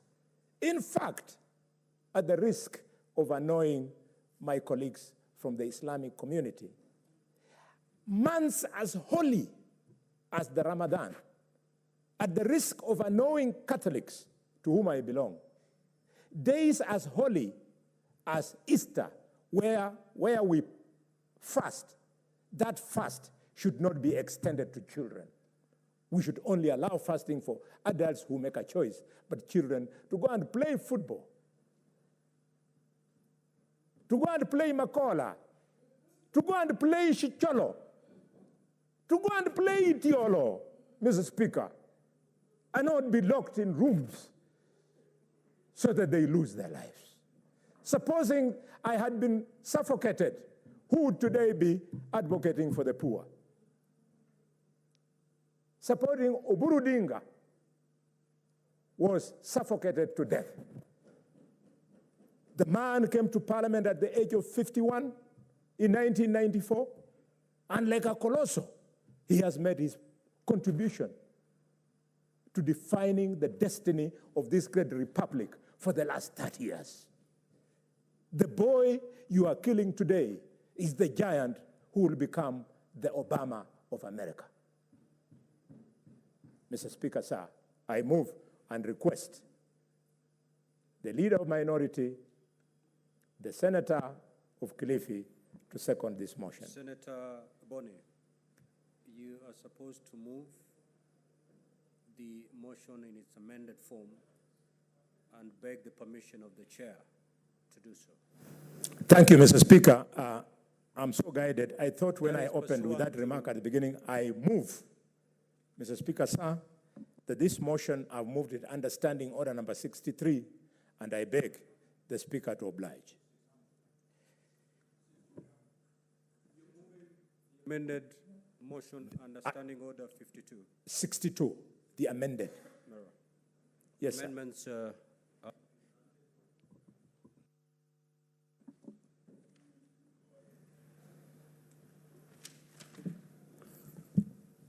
Asante Bwana Spika. Bwana Spika, nataka kuunga mkono yote yale katika hii hoja ya kwamba kuna uhuru wa dini.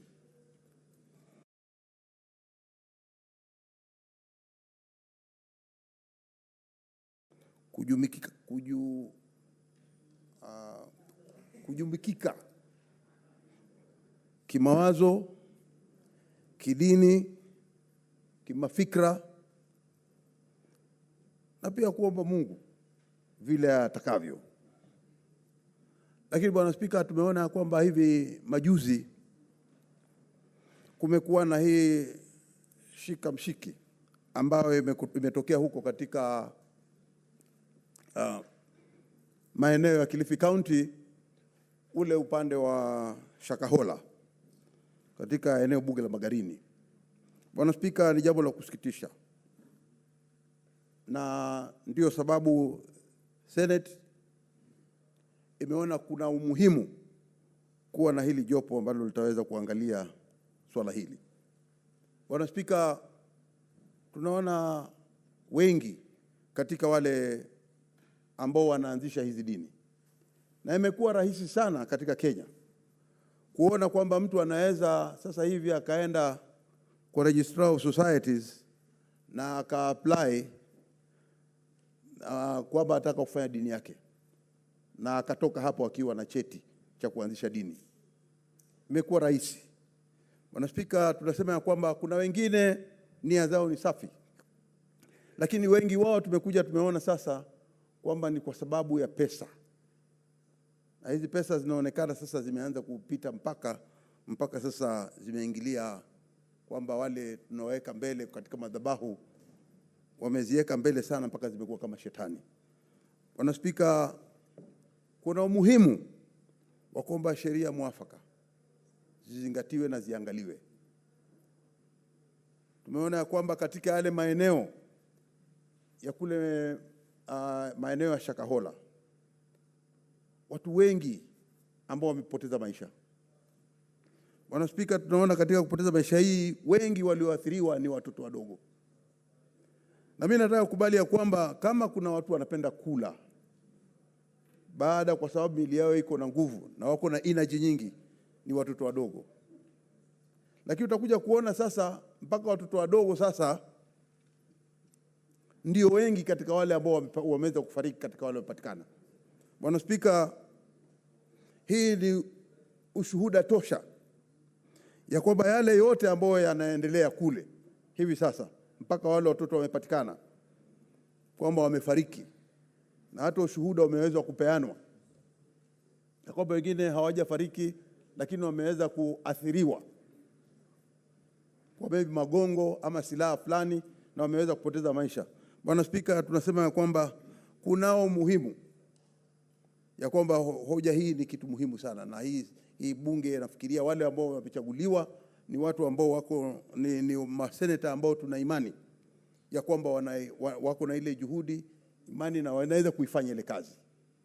Bwana Spika, ukiangalia utaweza kuona kwamba hata watu kama sisi ambao tutatoka katika zile sehemu imebidi tujiweke kando, kwa sababu niko na uchungu sana. Na katika kuwa na huu uchungu ninaweza kukosea mwelekeo katika kufikiria ama kuwaza ama kujadiliana. Bwana Spika, ndio sababu tukaona ya kwamba nikae kando niweze kuliangalia hili swala kisawa sawa. Na mimi nitalivalia njuga na kuona ya kwamba suluhisho limepatikana. Bwana Spika, tumeona ya kwamba mara nyingi kuna mzaha unafanywa na hawa wanaojiita wakuu wa hizi dini. Tuliona hata wakati fulani, wakati wa runinga, wanaweka mpaka sindano kwenye vidole. Mtu anageuza maji yaliyo sawasawa ya kunywa, anayafanya ni damu, kwa sababu ameweka sindano katikati ya vidole.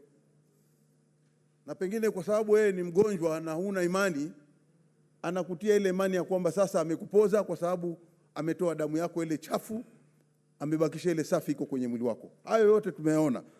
Mchezo kama huu inatakana, Bwana Spika, jopo kama hili letu ambalo tunataka kulifanya hapa liweze kuleta suluhu. Jambo kama hili lisitendeke mahali pamoja katika society yetu. Bwana Spika, nataka kumalizia nikisema kwamba wengi tumewaona katika hawa watu ambao wana mambo ya dini hapa, wamekuwa matajiri, wamekuwa matajiri mno. Na tunaanza kuuliza, hizi tonje ama hii pesa tunatoa kama tithe ama pesa ya Jumapili inatolewa, hii pesa kweli inaweza kufanya yule pastor ama padri ama yule mtu kuwa tajiri namna ile? Watu wameweza kuuza nyumba zao, watu wameweza kuuza mali zao, Bwana Spika, ili kusupport kanisa. Lakini saa nyingine inabidi, kwa sababu ametiwa ile imani, lakini sio mapendo yake. Tunasema lazima kuwe na sheria mwafaka, na hili jopo tuko na imani nalo ya kwamba wakati tu wakianza ile kazi wataweza kuja na sheria ambazo zitaweza kutusaidia. Bwana Spika, la mwisho nataka kusema ya kwamba kazi hii ama jopo hili halitafaulu isipokuwa serikali yenyewe ni lazima yajibike. Na hawa maseneta ambao hivi sasa mimi nina imani nao ya kwamba kazi hii wataifanya, wasiogope kutuambia ukweli. Manake najua katika furukuta nyingi watakwenda kupambana na vitu ambavyo pengine itabidi wasiseme, lakini tunawaambia kuwa na moyo, kuwa na nguvu, na usiogope lolote, ukijua kwamba hili bunge ndio limekutuma na litakutetea. Bwana Spika, mimi naunga mkono na watu wote ambao wamechaguliwa hapa, ni kwamba tuko na imani nao kwamba watafanya ile kazi. Asante Bwana Spika.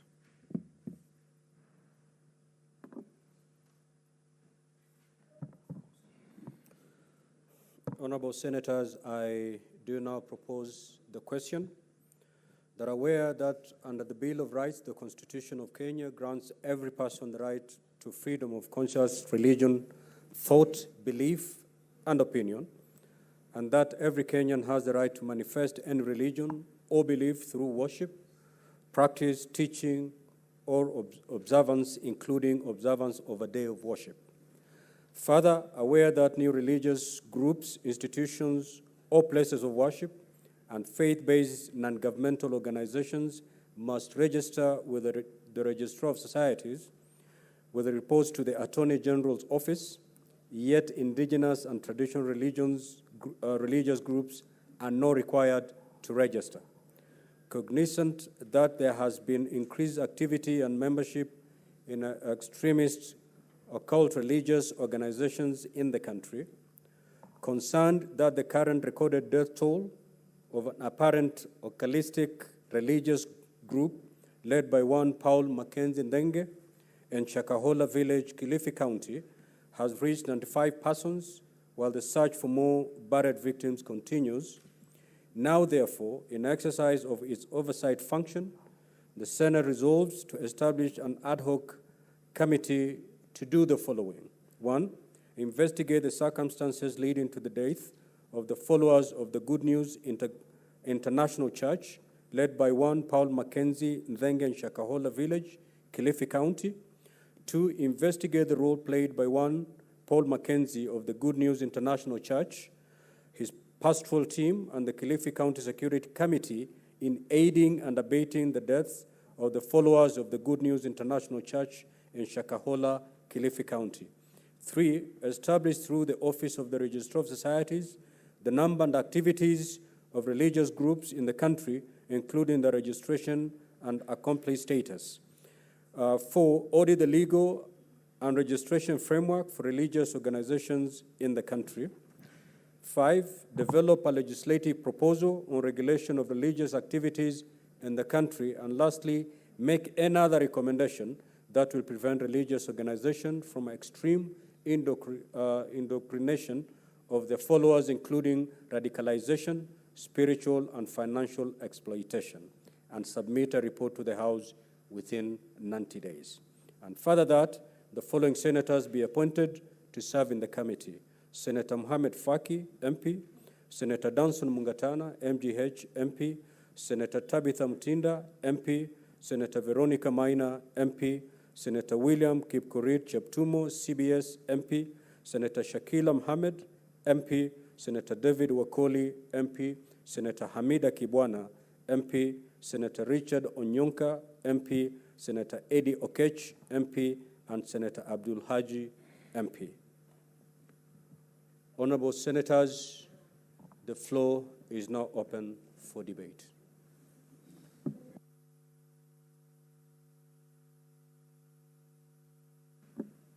Senator Tabitha Keroch.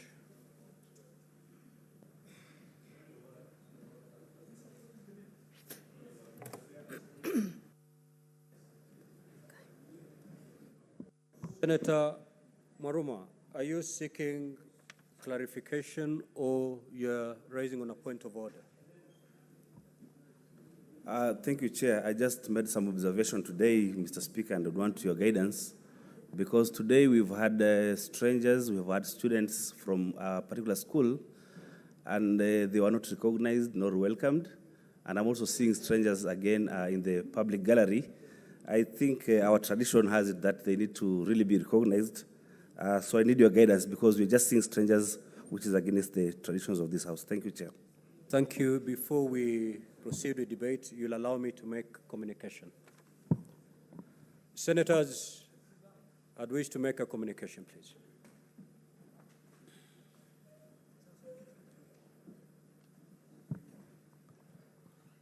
I would like to acknowledge the presence in the public gallery this afternoon, a visiting delegation from Muhoroni College and University Students Association. The delegation comprises 17 students who are in the Senate for a one-day visit. Honorable Senators, in our usual tradition of receiving and welcoming visitors to Parliament, I extend a warm welcome to them, and on behalf of the Senate and on my own behalf, wish them a fruitful visit. I will call upon the Majority Whip very briefly to make welcoming remarks. Under 1 minute.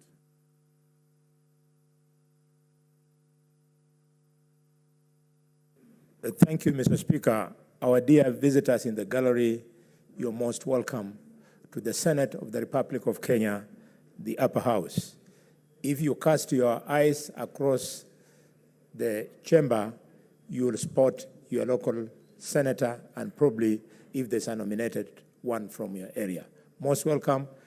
Send our greetings back home from where you have come. Thank you. Senator Tabitha Keroche, proceed. Now, honorable senators, this is a motion, and each senator is entitled to 20 minutes speaking. We need from the onset, if you're to limit debate, we need to do it now. If Senator Tabitha proceeds to take a 20 minutes, it will be impossible for us to limit debate midway. So we get a concurrence, 5.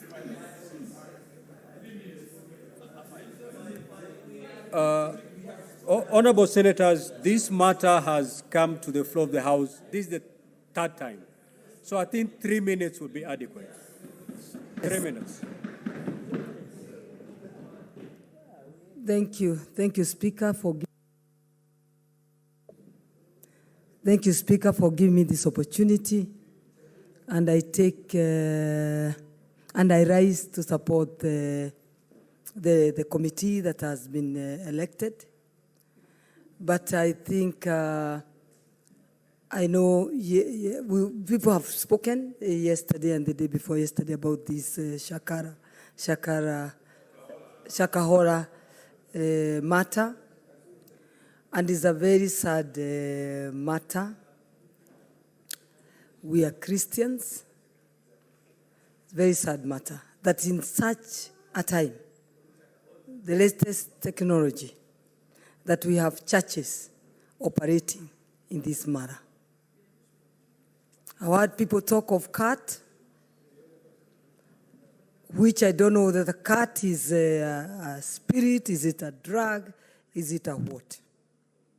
Or what now we need to say, that we have a committee that has been elected to tackle this matter. Can they ensure that what we've been waiting for to regularize the churches will happen this time? We've been in these churches since we were born. I know we thank God that we never came across such churches. I'm a Catholic, and today the Mass that was read in the morning is the same thing that has been read all over the world. So we need to ensure that these churches are regulated. The pastors that are running these churches have done the same course, like the way we have doctors who operate heart. They do one course. So even these pastors must undergo the same courses.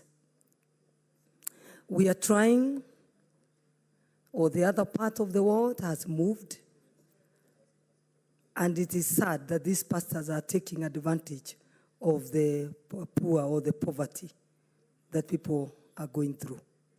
So I'm very sure even as they are combining all this, they ensure we come up with the laws that will ensure free education. During my time, it was free education. Because those children that are put in those churches and locked, as we saw it in the newspaper, they were not in school.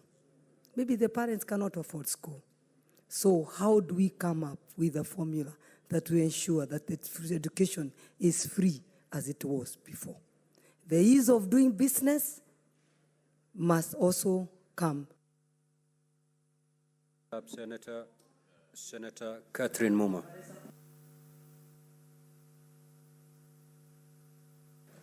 Thank you, Mr. Speaker.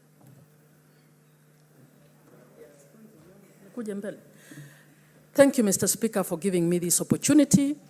And I wish to fully support the motion by Senator Dr. Boni Khalwale and to congratulate him for guiding this House to go the way that we are going. Mr. Speaker, I support every name that has been proposed for this assignment, and I have spoken before very passionately on this issue. Mr. Speaker, I would want to request that the House considers expanding that mandate just a little. When you read that mandate, it kind of has narrowed this issue to the Shakahola issue. But I believe the public will want, we should be able to open this issue to allow members of the public with cases of other similar situations to report so that the matters are considered together. Mr. Speaker, as we are today, we've heard of rumors, I don't know whether it's rumors or it's true, about yet another religious leader who may have been arrested.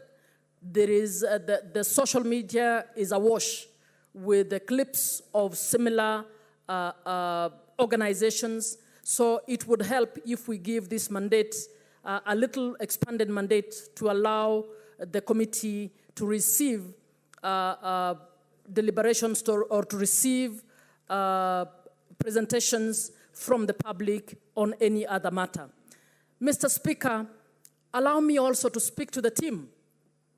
We have the highest confidence in you as colleague senators, and my plea to you is that the task you're going to take on may very well be one of the most courageous tasks you'll ever engage in. We request, and I want to request, that you act with bravery, with courage, with integrity, and prepare to pull your every strength, spiritual, physical, mental, to enable you to properly deliver on this job. The whole of Kenya, particularly children of this country, will be waiting for an outcome that can ensure that their rights in the Constitution, their rights under the Article 43, their rights under Article 53, their right to compulsory education are protected at the end of this assignment. Mr. Speaker, the women will be waiting to see the gender. Senator Karungo.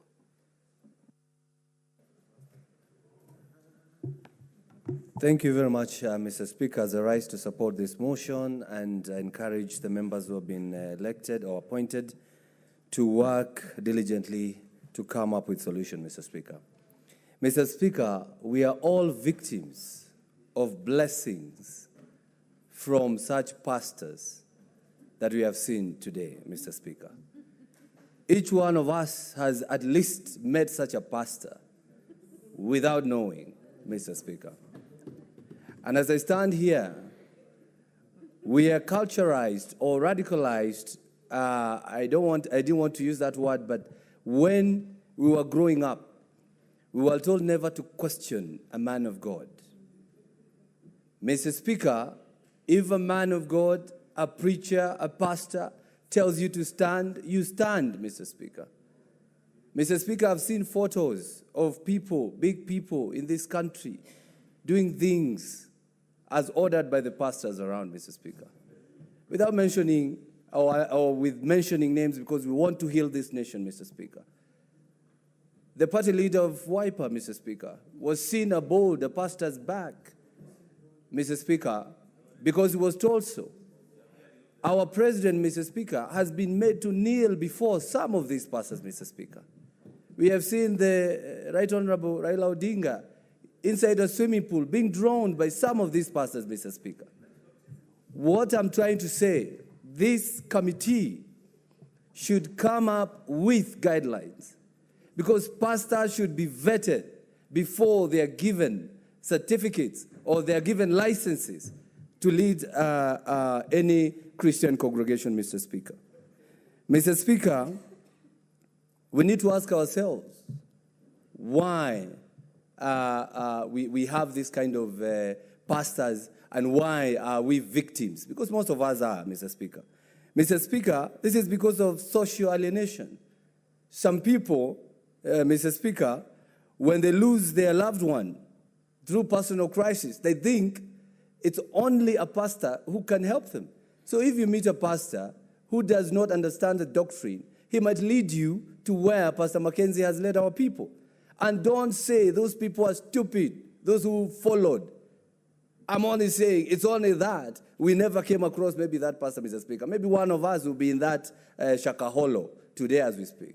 So to protect the honorable members, to protect the people of this country, we need pastors to be going a rigorous exercise before they are given their license, Mr. Speaker. And finally, Mr. Speaker, we do have cults. Time is up, Senator Ledama.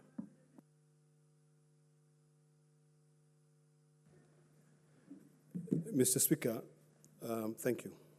Karl Marx described religion as the opium of the masses. In this Senate, the work that we do here is to try and bring sanity to what we consider insane.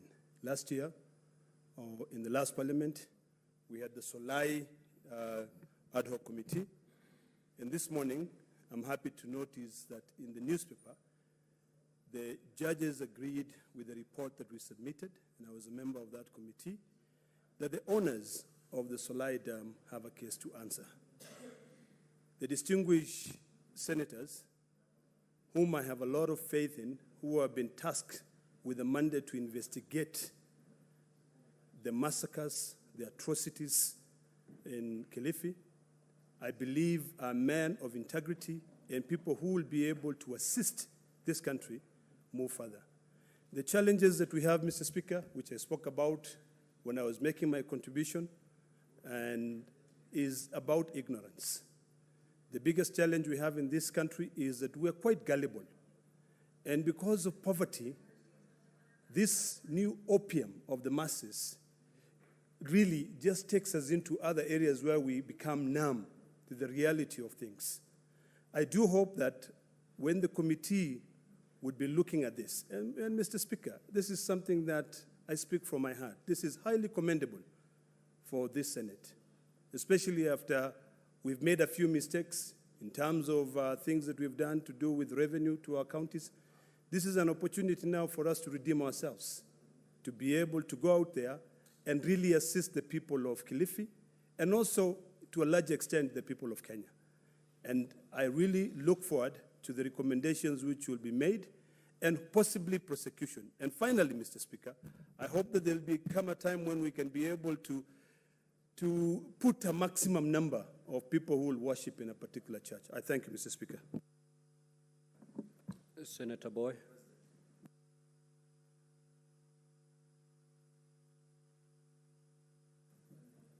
Asante sana Mheshimiwa Spika kunipa fursa hii na mimi pia niweze kuchangia. Mheshimiwa Spika, kusema la kweli, maafa ambayo yametokea hivi juzi huko Kilifi ni maafa ambayo yanasikitisha katika ulimwengu mzima. Katika kila runinga katika nchi nzima, sio hapa, sio CNN, sio Al Jazeera, inaangazia kuhusu maafa yaliyotokea huko Kilifi. Mheshimiwa Spika, ni ya kusikitisha, na Mwenyezi Mungu ajalie tu hii nchi yetu tuwe na amani na watu wa watulivu, kwa sababu imefika pahali sasa kila siku Mheshimiwa Spika unakuta kwamba maiti inafufuliwa. Hata wewe unashangaa wewe mwenyewe maiti hizi zilizikwa namna gani katika pale pahali Shakahola, ili walizikwa namna gani Mheshimiwa Spika. Kwa hivyo Mheshimiwa Spika, hii kamati ambayo imechaguliwa kwenda kufuatilizia kushughulikia hili jambo, na waomba hao maseneta, na mimi na imani nao kwamba wataweza kushughulikia na kufuatilizia kujua kwamba hii shida ilianzia namna gani na ilianza namna gani Mheshimiwa Spika. Kwa hivyo Mheshimiwa Spika, sisi kama Wakenya na sisi kama maseneta tuna huzuni kwa hili jambo limetokea, na kama Kenya sisi lazima kwanza tuombe nchi yetu iwe na amani, na haya makanisa yenyewe kwanza yajitakase, yaje pamoja ili jambo liunganishe, tuweze kutatua hili jambo kama sisi wenyewe wa Kenya hapa. Mheshimiwa Spika, sitaki kusema mengi kwa sababu tukisema mengi tutalizana bure hapa.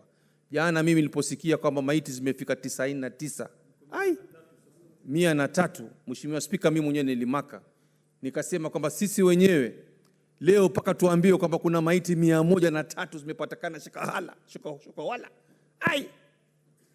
Mheshimiwa Spika, hata sina la kusema mimi, isipokuwa sasa lilobakia ni kumwomba Mwenyezi Mungu manini ukweli upatikane. Asante sana Mheshimiwa Spika. Senator Cheptumo. Thank you, Mr. Speaker. Mr. Speaker, I rise to support this motion. And as I do so, Mr. Speaker, I wish to say that for the time I have lived in this country, Mr. Speaker, I have not witnessed the kind of a situation we've seen in Kilifi. And Mr. Speaker, it is upon this House, Mr. Speaker, if you look at Article 8 of the Constitution, Mr. Speaker, a state, a religion in this country has no state. There's no state religion. Meaning, Mr. Speaker, all our religions enjoy similar status in terms of before our laws. And so, Mr. Speaker, this is an area where there has been a lot of abuse by those who have been either trained to be pastors or to be bishops, and so on, Mr. Speaker. Mr. Speaker, every member of this House is a member of a particular religion or a particular church. And Mr. Speaker, we believe so much in what our spiritual fathers, our bishops, our pastors preach to us. And I think, Mr. Speaker, it is as a result of this that a lot of our people, like in Kilifi, Mr. Speaker, have been subjected to this kind of torture and killings. Mr. Speaker, if you look at the terms of reference of the committee, especially number 4 and number 5, it speaks to a situation where, Mr. Speaker, we need to come out or come up with legislative and legal framework which can, Mr. Speaker, help the country and this House in regulating these charges so that, Mr. Speaker, we make it stringent and difficult for anybody who would want to be a pastor and to own a church, not just to wake up one morning, look for a place of worship in the streets in Nairobi, and then beginning to gather people and becoming a leader of the church, and thereafter misleading because their foundation is not based on the biblical principles of the Bible, but based on what they believe in. Mr. Speaker, I am happy that I'm a member of this committee, and as requested by Senator. Time up, Senator. Senator Wambua Enoch here.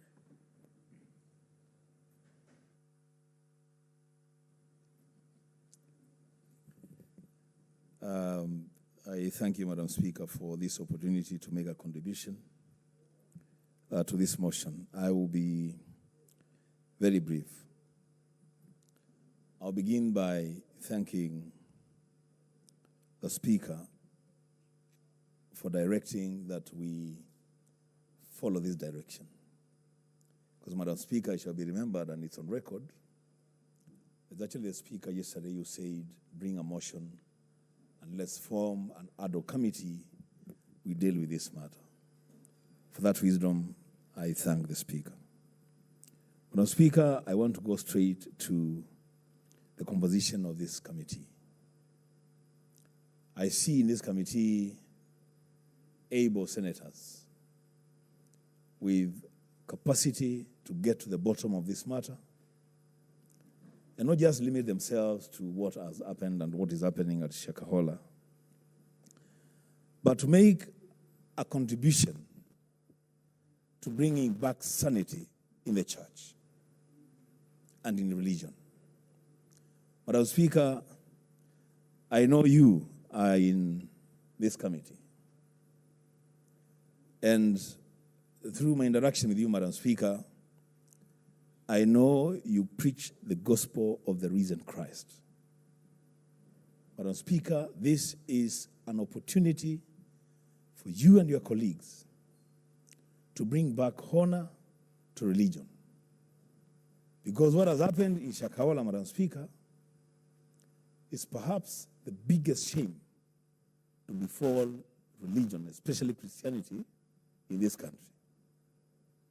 But Speaker, no wonder the Bible says that judgment will start in the house of God. And I wonder what will happen to people like Mackenzie when they appear before the judgment seat.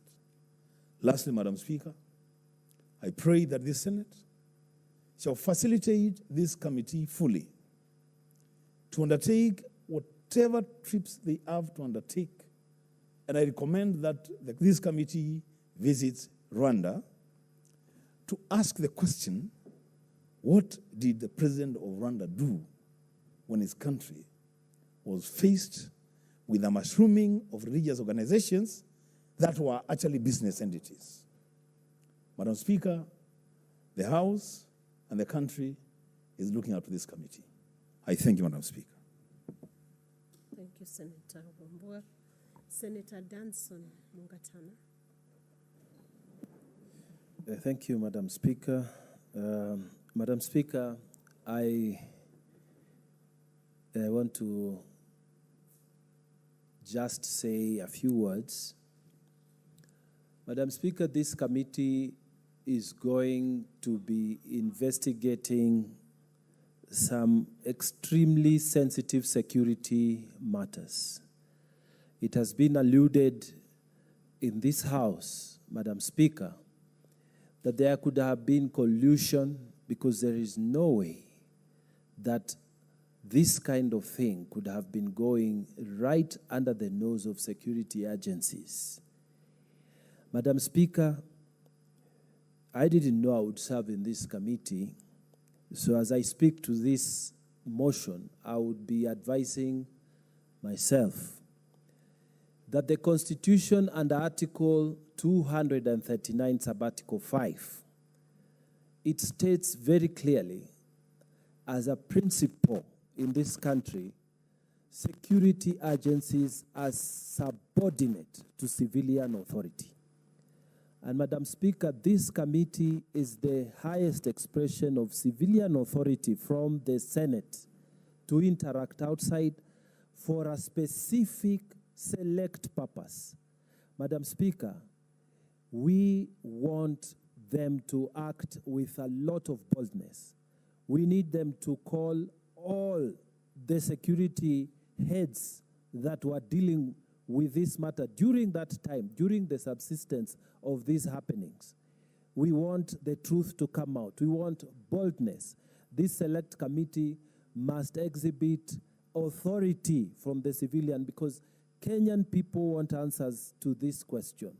And Madam Speaker, my prayer is that at the end of it, we will come with very fundamental legislative proposals that will find favor in this House and the National Assembly, so that this country will move forward.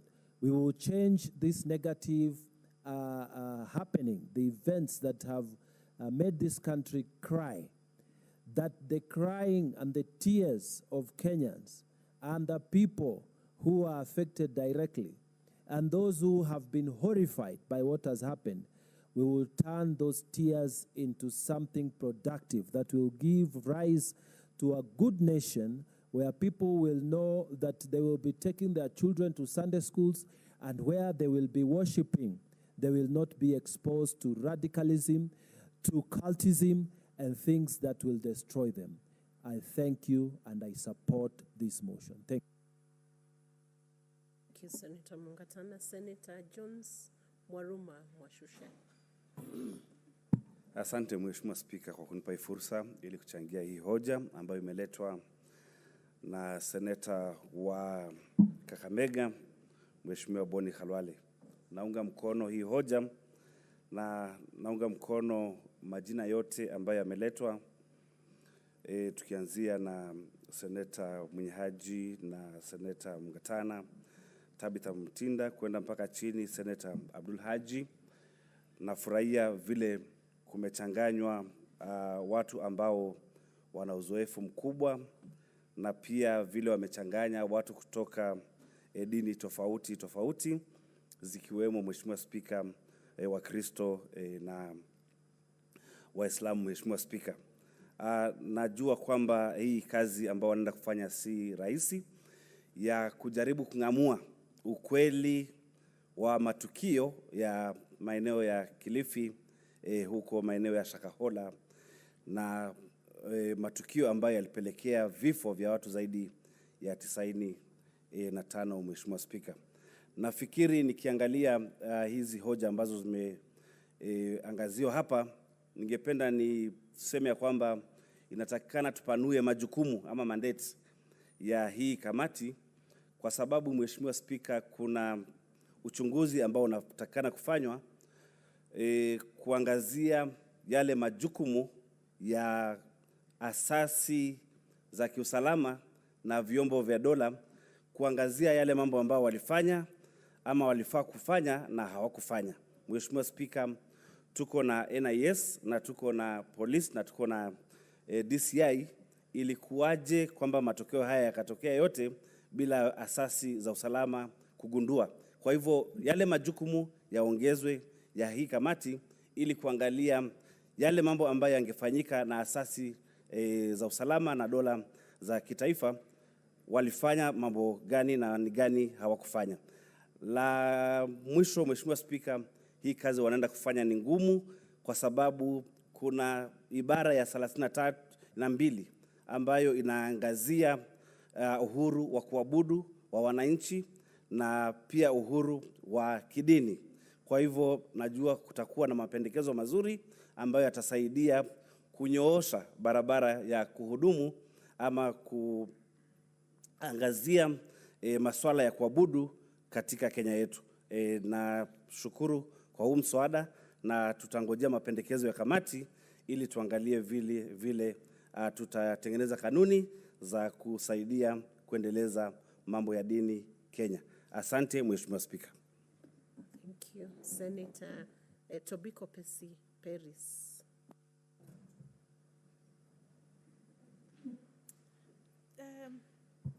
Thank you, Madam Speaker. Madam Speaker, I arise to support the motion that has been moved by the majority whip. It is timely. It is very important for this country at a time like this, Madam Speaker, where we have seen churches that have been turned into death chambers for Kenyans, Madam Speaker. And Madam Speaker, even as I arise to support, I do agree with Senator Muma that it should not be narrowed down to only Shakahola. I think it should be open for public participation so that Kenyans come out to speak and give the harrowing experiences they are going through in various, under various persons who call themselves pastors and they are not. Madam Speaker, I say this with a very heavy heart because this has brought shame, this has brought disrepute to the Christian community. I say this because I'm a Christian, I'm a believer, and I know the Bible says that you do not kill, but 95 Kenyans have been buried.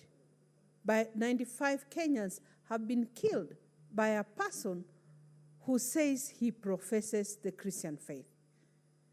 And so to read out such characters, because we still in this country have noble men of God.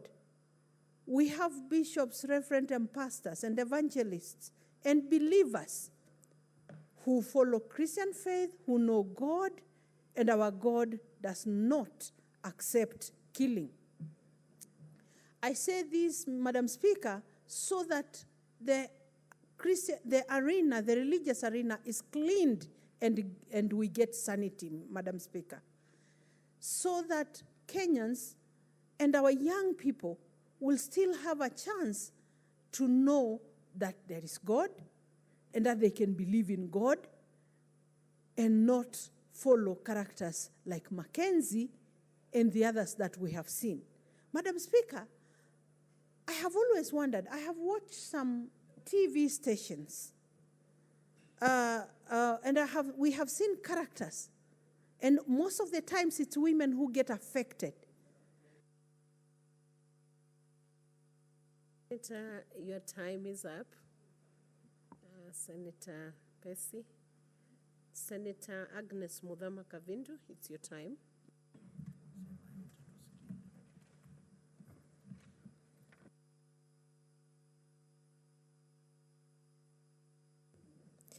Madam Speaker, I thank you for giving me this opportunity to contribute to this motion by Majority Whip. And Madam Speaker, the people who have been appointed to lead this investigation are worthy people. I have a lot of trust in them. And I would want to thank Senator Boni Halwale for recognizing this as a cult list. This is not a religious body or church. This is a cult according to the Bible and according to what this false prophet has done to Kenyans, innocent people.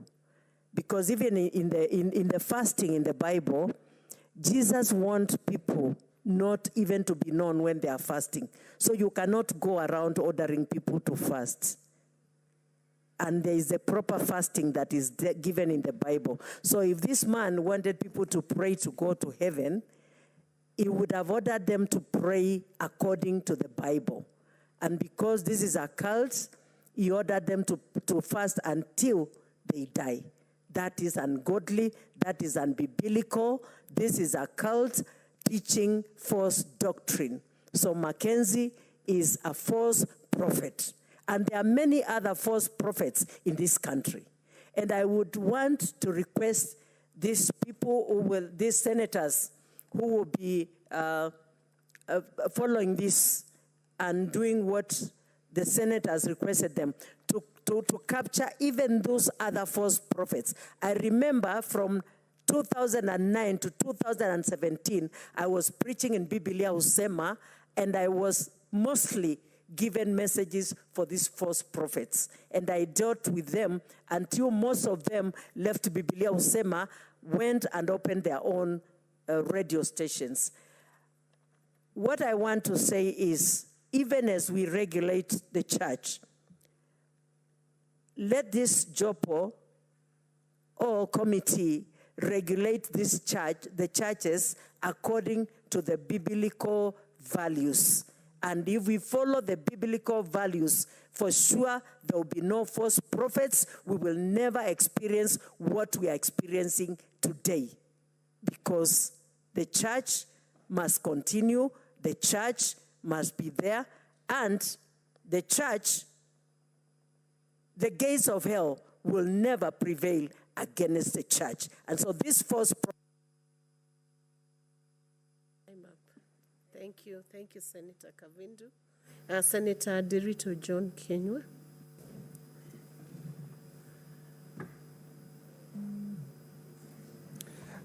Asante Bi Speaker kunipa fursa hii. Kwanza kabisa nataka kuchukua fursa hii kusema ya kwamba naunga mkono mswada huu na pia kamati ambayo imeteuliwa Bwana Bi Speaker ya kwamba ni watu ambao wana uwezo na ujuzi wa kutekeleza hayo majukumu Bwana Bi Speaker.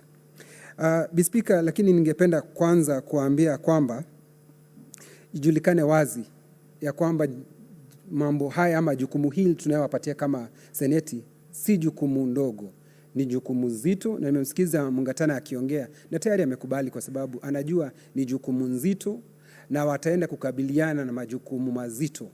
Nikijaribu kulinganisha nasema wataenda kukabiliana na mazimu yenyewe Bwana Speaker. Bi Speaker, kwa sababu ukikumbuka kama wakati seneta wakati walipokuwa wameenda kuangalia mambo ya Jim Jones, ilifika mahali akauawa yule seneta. Kwa hivyo hata hawa seneta wetu tunaambia majukumu ambayo mtapambana nayo ni majukumu magumu, lakini najua mko tayari na mmevalia njuga muweze kukabiliana na kuenda mpaka kitovu cha haya maneno. Ni vizuri, sisi tegemeo letu ni ninyi. Vile vile Bi Speaker, nikiangalia katika kitabu cha Kisima cha Nginingi, ninaona mhusika mkuu akisema ya kwamba eti anapofika kanisani hawaoni waumini kama waumini, anawaona ni kama customer wake. Kwa hivyo hata hapa nilaninganisha hivyo, kwa sababu ulafi ambao unaonekana katika nchi yetu, unapata wahubiri wengi hawaoni kana kwamba wale ni waumini, wanaona wale ni kama ni wateja wao. Kwa hivyo ni vizuri wakati nyinyi, na nimeona ya kwamba Wafula atakuwa pale, muyaangazie kabisa, tuangalie vizuri tuone Speaker, kwa nini? Ni kwa sababu ya umaskini tulionao katika nchi ya Kenya. Watu wetu waumini wanaenda wanafunzwa mambo ambayo hafai, na ni vizuri, si wachungaji peke yao wana makosa, hata sisi kama waumini tuna makosa, kwa sababu tunapaswa kuang'amua ni lipi mbivu na ni lipi mbichi. Mtu anawezaje kukuambia, nilikuwa nikiangalia kitu kingine katika simu yangu, ati anaongezea mtu nguvu za kiume. Sasa mimi ninaangalia nashindwa, Speaker, mimi niliogopa na nikashindwa, ikiwa nimeona watu wanapanga foleni, Mheshimiwa Onyonka, ati waweze kuongezewa nguvu za kiume, nashindwa. Na hii si hospitali. Baada ya hapo ulafu naambiwa sasa toa sadaka. Speaker, ni vizuri kamati hii iangazie hayo mambo na iangalie kindani, na nataka kumpongeza askofu wa kanisa la Katoliki wa kutoka Nyeri ambaye amesema ya kwamba waangaliwe, yeye atakuwa mstari wa mbele kuleta hela walizonazo, mtu utajiri wake uweze kuangaliwa, kwa sababu utajiri ndio unaleta changamoto katika nchi yetu ya Kenya, watu wakijaribu kutafuta umaarufu wa hela pamoja na umaarufu. Thank you, Senator Kenywa. Senator Oburu Odinga. Thank you, Madam Speaker. Madam Speaker, I want to confess that one time I was a member of a select committee like this one, which was investigating the death or the assassination of a former Minister of Foreign Affairs in Kenya, Robert Ouko. And Madam Speaker, I would like to warn this committee that these are very sensitive issues. When you are in a select committee like this, you are dealing not just with simple religious leaders. You are not dealing with simple priests who are godly, but you are dealing with criminals. These are criminals who hide under religion, and they make a lot of money. And therefore, when they are in this kind of business, it is very sensitive, because when you go there, money will be flying also around you. And you will also be touching on the feet of certain very, very important people, even leaders in this country. So when you are in a committee like this, you must be committed. And there will be a lot of temptation. But all of you must be united together so that you can bring out the truth. Because if you don't bring out the truth, you will have sold Kenyans. Because we want this committee to put a stop so that this kind of heinous crime is never repeated again in our country. I saw my brother, Honorable Aluale, almost losing his tempers. But this is something on which we should lose tempers. Because when you have, this kind of death, it's not simple death.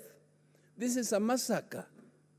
This is a massacre. It is worse than those assassinations we were investigating. Assassination is a single individual who is killed. But this one is now killing people en masse, and not from Kilifi. These people are from all over Kenya.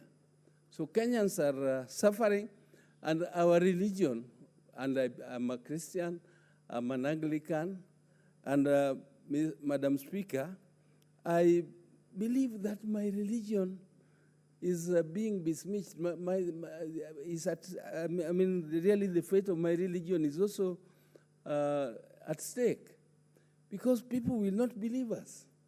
People will not believe these people in flock who come to preach, when some of them can spring up, somebody can spring up and kill. Thank you, Senator. Senator Karen Nyamu, it's your time. Thank you, Madam Speaker.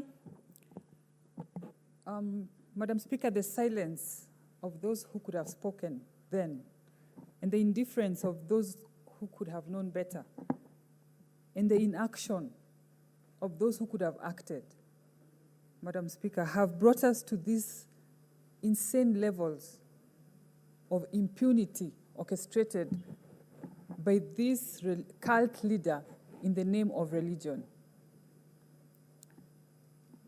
I want to commend the government, and in particular the Ministry of Interior, for their efforts so far in unraveling this menace.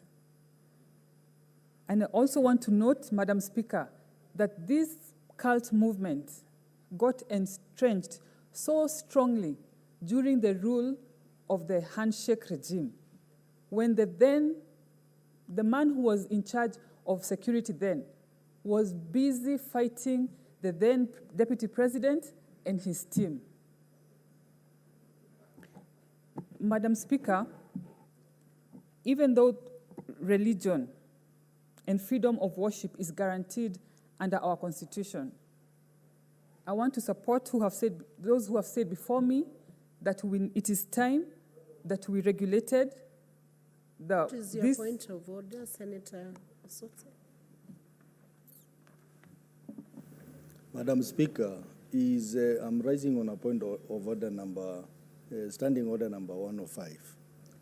Is the senator in order to talk about the handshake regime when the Speaker has ruled in this House that there is nothing called the handshake government?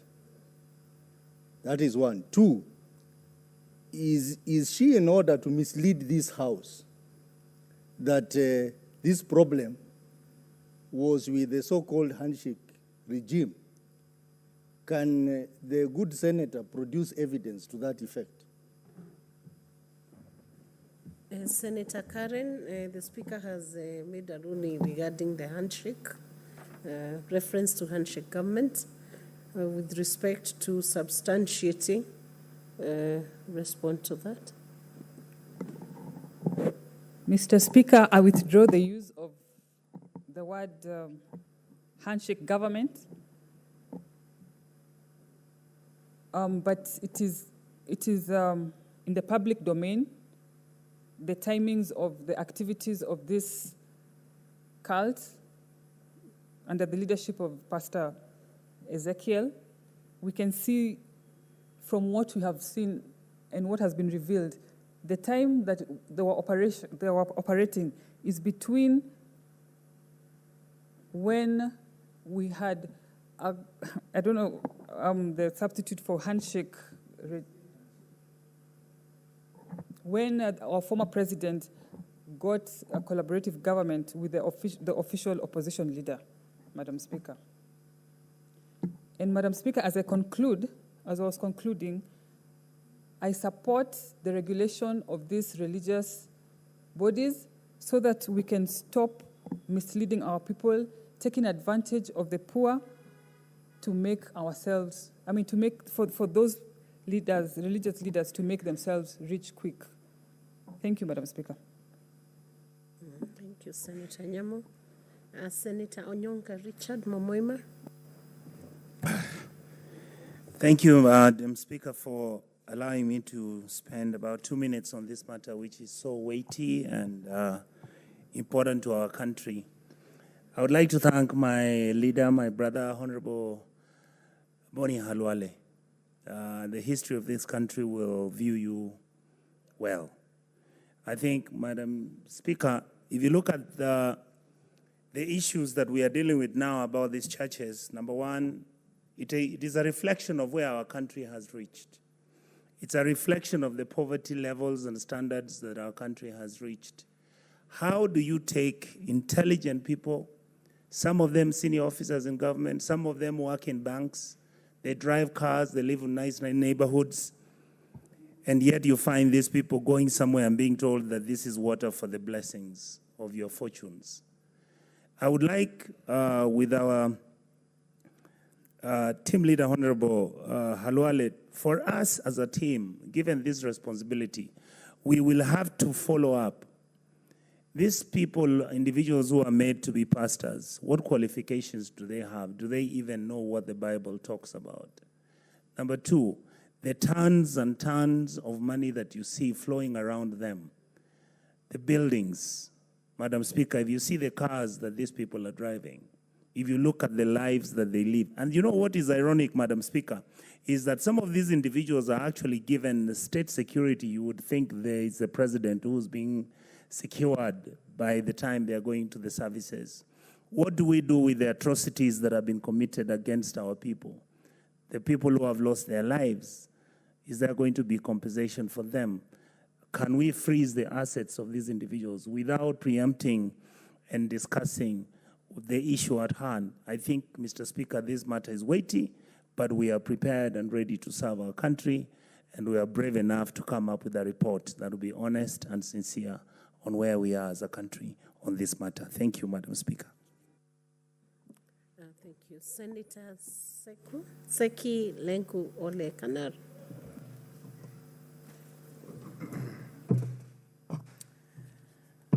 Yeah, Madam Speaker, I want to rise also to support this motion by Majority Whip on the issue that is an issue which is a very emotive issue in the country.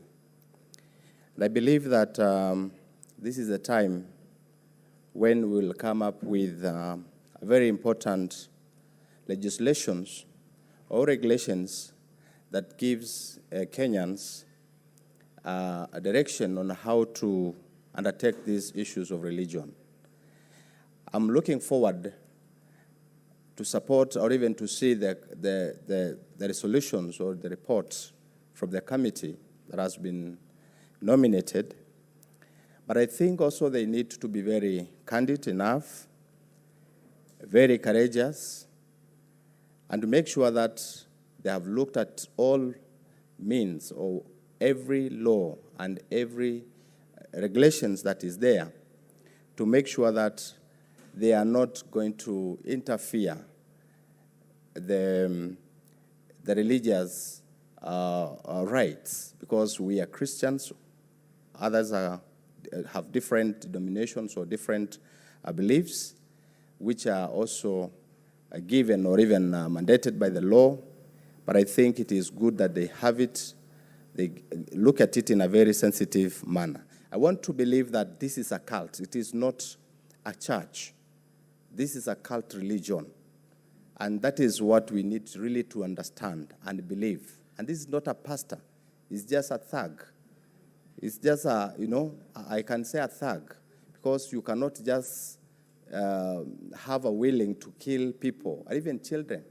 People who have vision, who have good ideas, who should have been, leaders of tomorrow in this country.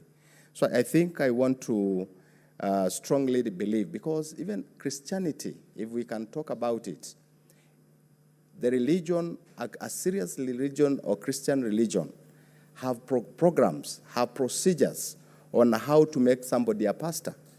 You go through a theology college. And I think these are the things that the committee should come in with, at least to put some procedures, some mechanism to make sure that these people will not just wake up from one corner and make themselves pastors. So I want to believe we have a lot of hope, and we believe in the committee. We trust in the committee, and we know that they will come up with a very robust report that will support and even... Time up, Senator Seki. Now we can have Senator Kamau Joseph Githuku, Lamka. Asante sana, Madam Speaker, kwa kunipatia hii fursa pia niweze kuchangia jambo hili ambalo ni muhimu sana katika jamhuri yetu ya Kenya. Madam Speaker, nataka nipongeze Senator wa Kakamega Boni Harwale kwa sababu ya kuleta mswada huu wa kuweza kuona kwamba jambo hili limeweza kushughulikiwa mara moja, ili mambo ambayo sasa inayotendeka katika sehemu hiyo ya Shakahole isiweze kuendelea kudhuru watu wetu.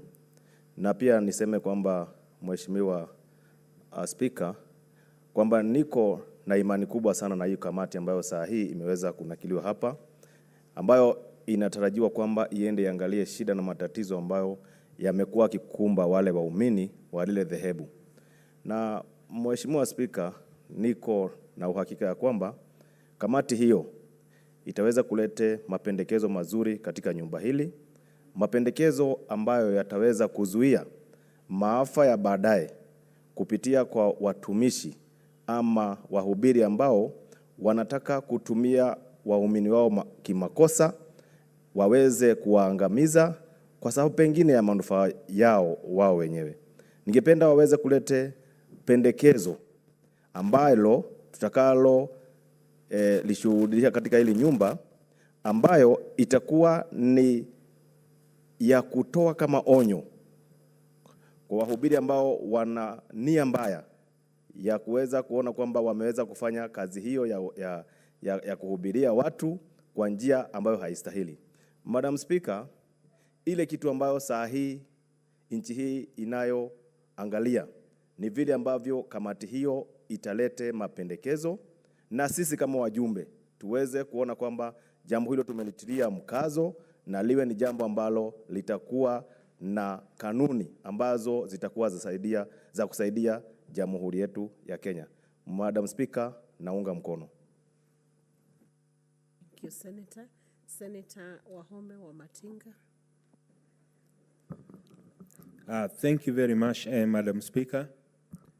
I also like to support the motion. Let me start by passing my message of condolences to the families that lost their relatives through this macabre commission by one psychopath called Mackenzie. However, Madam Speaker, as I commend the team that has been put together to look at this matter, I would want also to say, Madam Speaker, we know that we cannot pass a blank condemnation of the churches. Indeed, Madam Speaker, we know that it is the church that at the bottom of the community development through mobilization that has been able to take us, some of us, where we stand today. Madam Speaker, sir, religion is a unifying factor. Some of the people have tended to misuse it. But these very few individuals, Madam Speaker, they must be treated as criminals, as extremists, the same way we treat the terrorists. Madam Speaker, it is quite unfortunate that in a community, society, that's so intertwined like Kenya is, that this heinous act could happen without the security system noticing that it is happening. It is indeed, Madam Speaker, a time for us to reevaluate our standing as a society, where we do ask whether we really become our brothers or our sisters keepers. Madam Speaker, it is in the public domain that religion has propelled this country from the freedom, fight for the freedom, to where we start today, to education contribution. We know that we cannot downplay the role of religion. However, Madam Speaker, a few rotten eggs in this basket, Madam Speaker, should not lead us into blank condemnation of the whole religion. As I wind up, Madam Speaker, I would want to commend Senator Haruare for putting up a competent team of senators who have what it takes to go around, not to intimidate the religion, but to come up with measures and means, and possibly with an approach that will help us avoid such an occurrence in the future. It is therefore, Madam Speaker, the duty of this House to come together, condemning this act, but at the same time also supporting the region, because we know that it has served to unite Kenyans in the hour of need. I therefore support the team, Madam Speaker, and as I say, it is important that we get to the bottom of this. Thank you. Senator Okech Eddie Ishiru.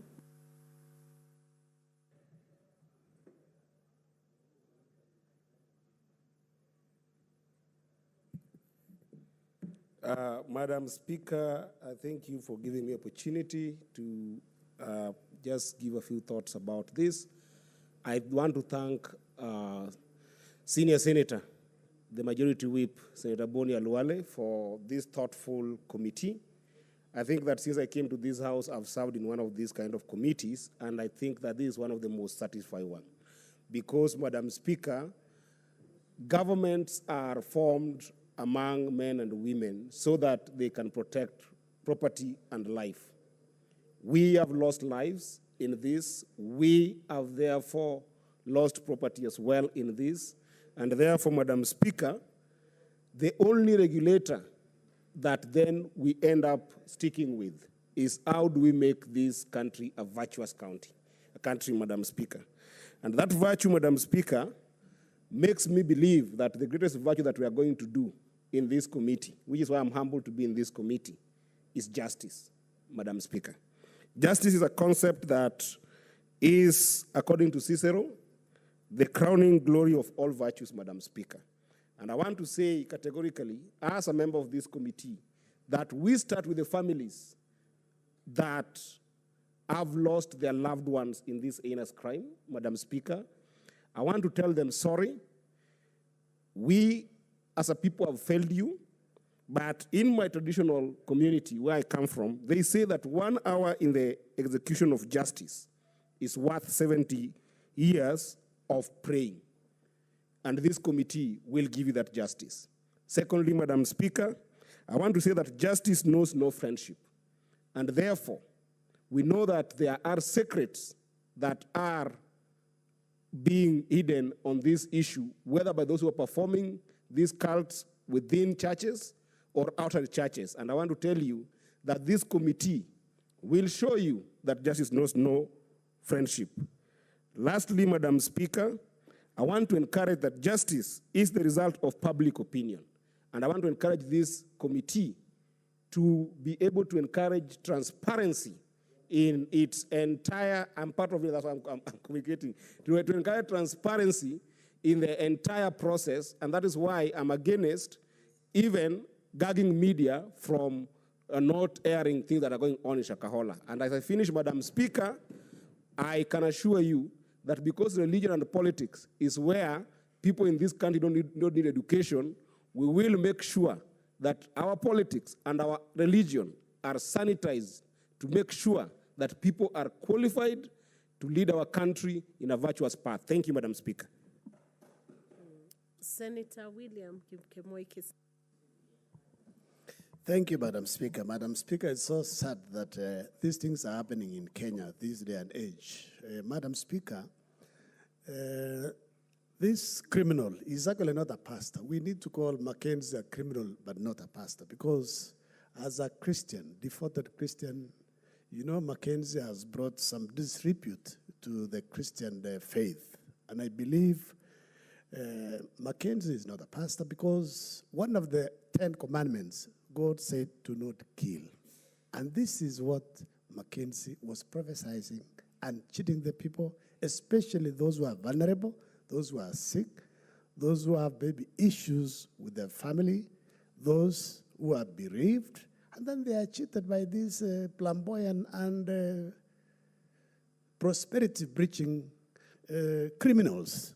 Madam Speaker, this particular committee is very competent. Thank you, Honorable Kalwale, for sitting down, identifying, and also getting the terms of reference for this committee. Because what we expect from the committee is to come up with serious recommendations, especially in terms of legislation, to ensure that we don't have a repeat of the same issue. In fact, one of the issues that I wanted to add is, Honorable Speaker, is there are most of these prosperity breaching, the so-called judges, Honorable Speaker, on Sundays and other days, some of them have TV stations. I'm thinking Communication Authority of Kenya need to review the licenses for these particular groups so that we can reform. If they are not teaching according to the Bible, then what business do they have in cheating our people? Madam Speaker, one of the issues that Archbishop Maria said yesterday, which I propose that the committee also looks into, is we check the financial status of these particular people. We audit their lifestyle so that if, like the 800 acres in Kilifi, that should be repossessed quickly by the government and redistributed to the people of Kilifi. Because this was gotten through extortion. In fact, yesterday, Madam Speaker, one of our colleagues said one of his constituents sold a piece of land, 18 million, and they took this 18, out of 18 million, they took 11 million to the so-called Pastor Ezekiel. You know, who is the same criminal like Mackenzie. Madam Speaker, I support this team, and we ask them, please do a good job. Don't fear. God is with you so that you give justice to our country. Thank you, Madam Speaker. Thank you. Senator Okoit Andrew Mtata. Thank you, Madam Speaker, for the opportunity to speak on this motion, which I support. And I also support the members of the committee. And I congratulate the venerable Senator of Kakamega, Honorable Khalwale, for bringing this motion. He has shown us true leadership in this House. I contribute by saying that we are dealing with con artists, and the country is full of con artists, be it in politics, be it in religion, wherever. This country is full of con artists who attribute whatever they do to supernatural powers. And these con artists have manifested themselves in many ways. And right now we are dealing with one set of con artists who have manifested themselves through religion. And I would like to call upon the Kenya National Commission of Human Rights, which is entrusted under the Constitution with the duty to defend the Bill of Rights. Where is this commission when fellows come onto national media and make what is obviously fraudulent claims? We have seen people being lured to take their sick people from hospital to these rallies, and they die on the road, going there, or they die at the rallies. Nothing is done to these people. And they go out on national TV and they prosecute their fraud to convince people to follow them. I support the submissions that the CAK, the Communications Authority of Kenya, should crack down on digital TV stations. We have all manner of characters, con artists calling themselves apostles, pastors, prophets, and all manner of names that you cannot understand what they mean. And we have got a political elite which encourages this, and this is on both sides. I have seen the president, I have seen the Honorable Raila Odinga and their acolytes kneeling before these con artists. And that is validation of distortion of the gospel of Christ.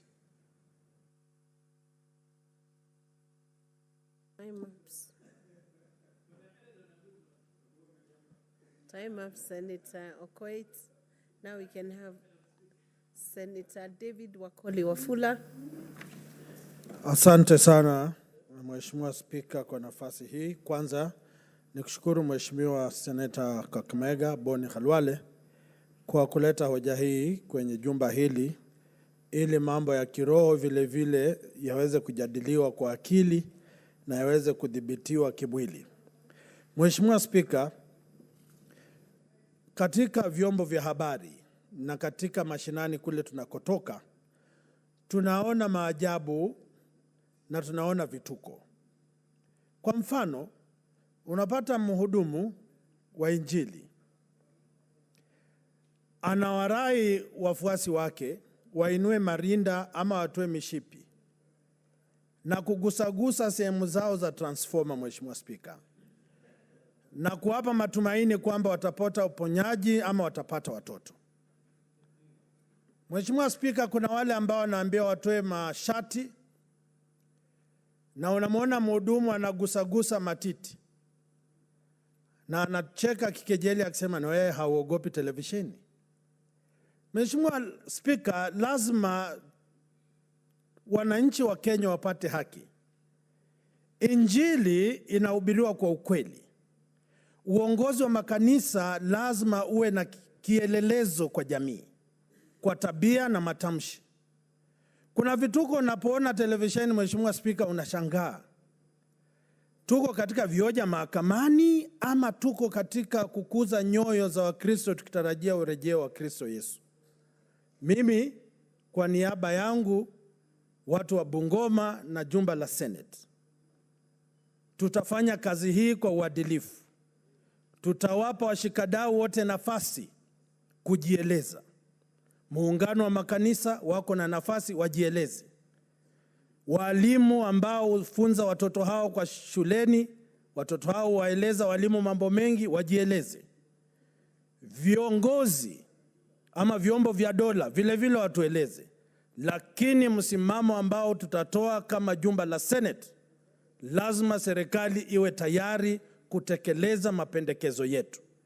Kwa sababu najua wengi waliapa kutetea baadhi ya wale ambao tunashutumu leo, na wataogopa kwamba iwapo watawashutumu huenda upako ambao waliahidiwa hautarudia tena.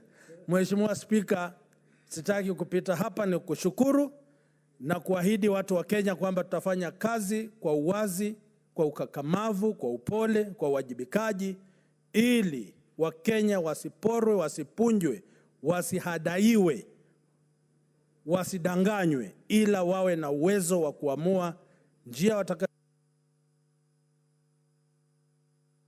Thank you, Senator. Senator Otsotsi Godfrey.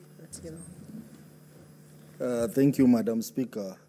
Madam Speaker, I will start by congratulating the distinguished Senator for Kakamega for bringing this motion, which is very key at this time when the country is shocked by what happened in Kilifi. Madam Speaker, the late Archbishop Desmond Tutu defined religion as like a knife, which can either be used to cut a piece of bread or to stick it in someone's back. What Mackenzie has done is to try and use religion to stick it in people's back. And that is why we are discussing this, Madam Speaker. Madam Speaker, I fully agree to the need to regulate religious organizations in this country. It is a high time that this is done because it has been implemented in other countries, Rwanda, and even United States. We have a law that governs the formation, the regulation of organizations, religious organizations. So why not here in Kenya? Even though we have Article 32 of the Constitution that talks about freedom of conscience, religion, belief, and opinion. But, Madam Speaker, you are aware that article is also guided by Article 24 that talks about limitation of rights and fundamental freedom. So you cannot have absolute rights on matters to do with worship, on matters to do with belief and religion. So it is important for us to have this regulation. Madam Speaker, I've looked at the names of the senators who will sit on this committee, and I think they are up to the task. They are competent enough. My only fear, Madam Speaker, is availability, because this particular assignment is going to be time-consuming. This particular assignment will require a lot of traveling. If I look at the list, Madam Speaker, I see 3 members of the Speaker's panel.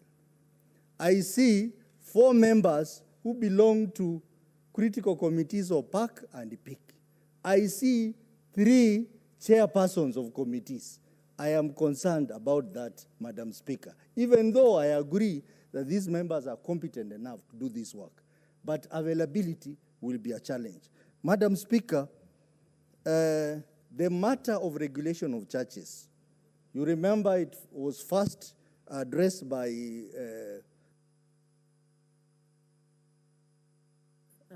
Your time is up, Senator Chiralike, Samson Kiprotich, Nandi County.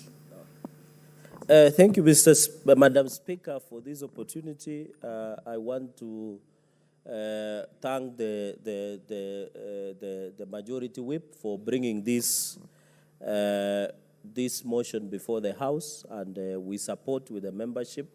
We believe, in fact, those membership that has been appointed regularly, their intention is to always represent the Senate. So it is the Senate of the Republic of Kenya.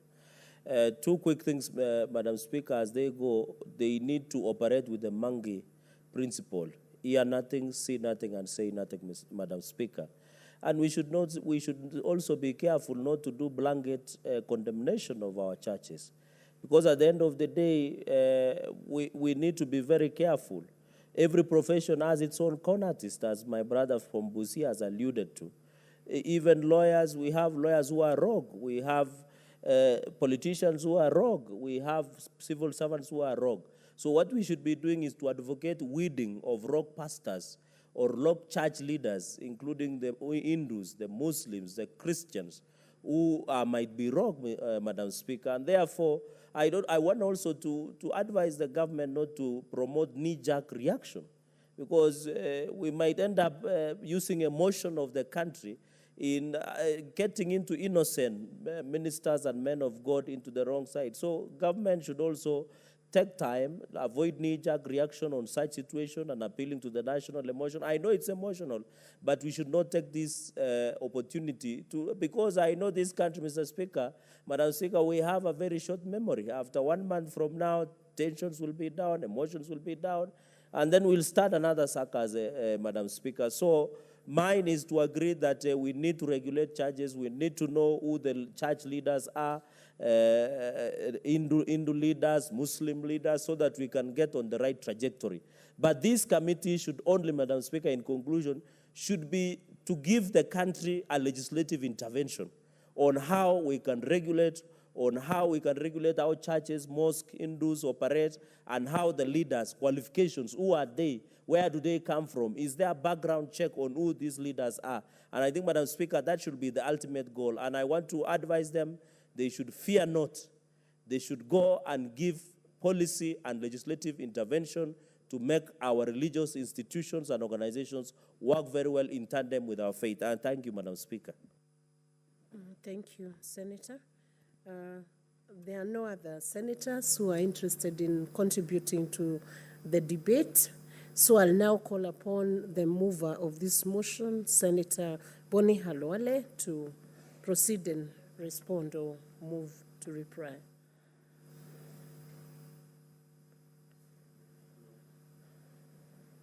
Thank you, Mr. Speaker.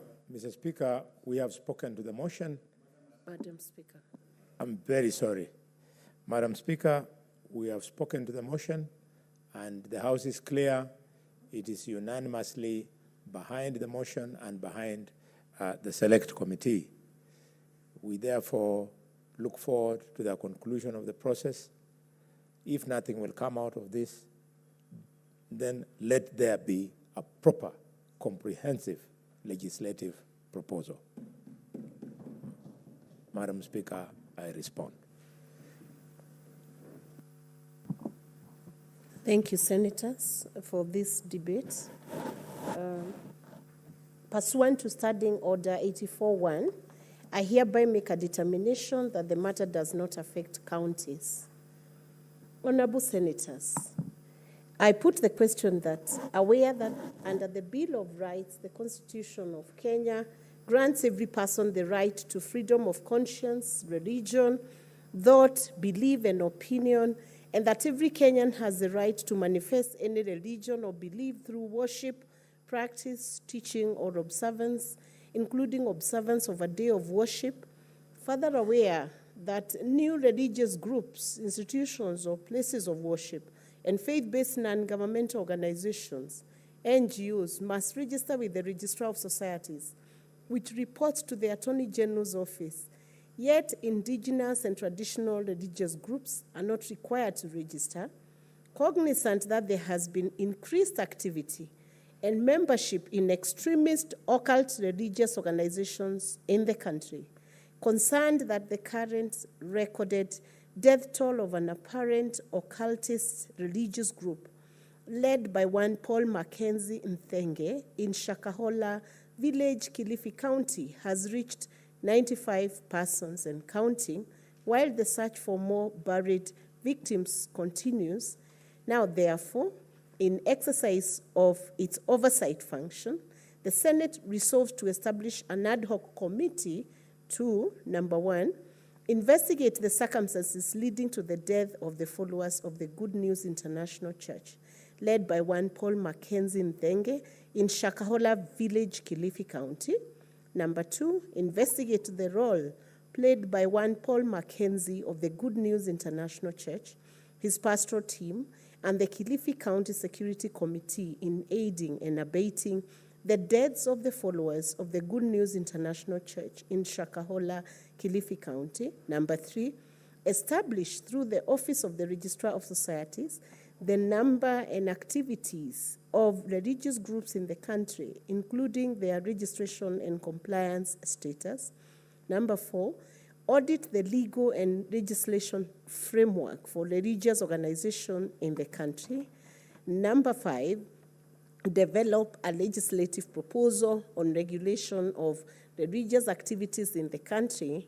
And number six, make any other recommendation that will prevent religious organizations from extreme indoctrination of their followers, including radicalization, spiritual and financial exploitation, and submit a report to the House within 90 days.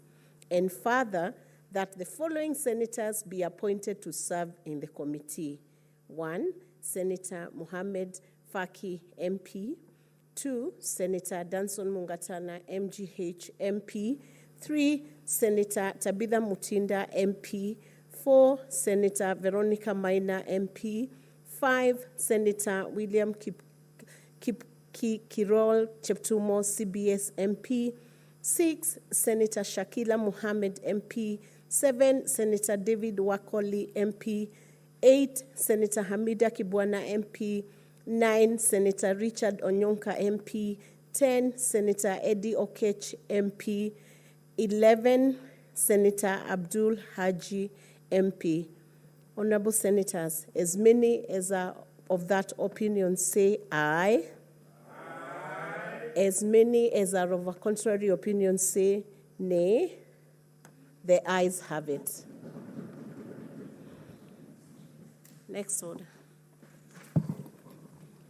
Order number 8, the Equalization Fund Appropriation Bill, Senate Bills number 3 of 2023, second reading, resumption of debate interrupted on Wednesday, 26th April, 2023. Senators, we shall now resume the debate that was adjourned yesterday. I want to call upon Senator Mwaruma Jones Mwashushe, Taita Taveta, to debate. Asante Mheshimiwa Spika kwa hii fursa umenipa ili kuchangia huu mswada wa fedha za usawazishaji wa maeneo tofauti tofauti ya counties ama Equalization Fund Bill. Mheshimiwa Spika, ningefurahia kuongezea sauti ya watu wa Taita Taveta kuandamana na maoni yao kwa huu mswada.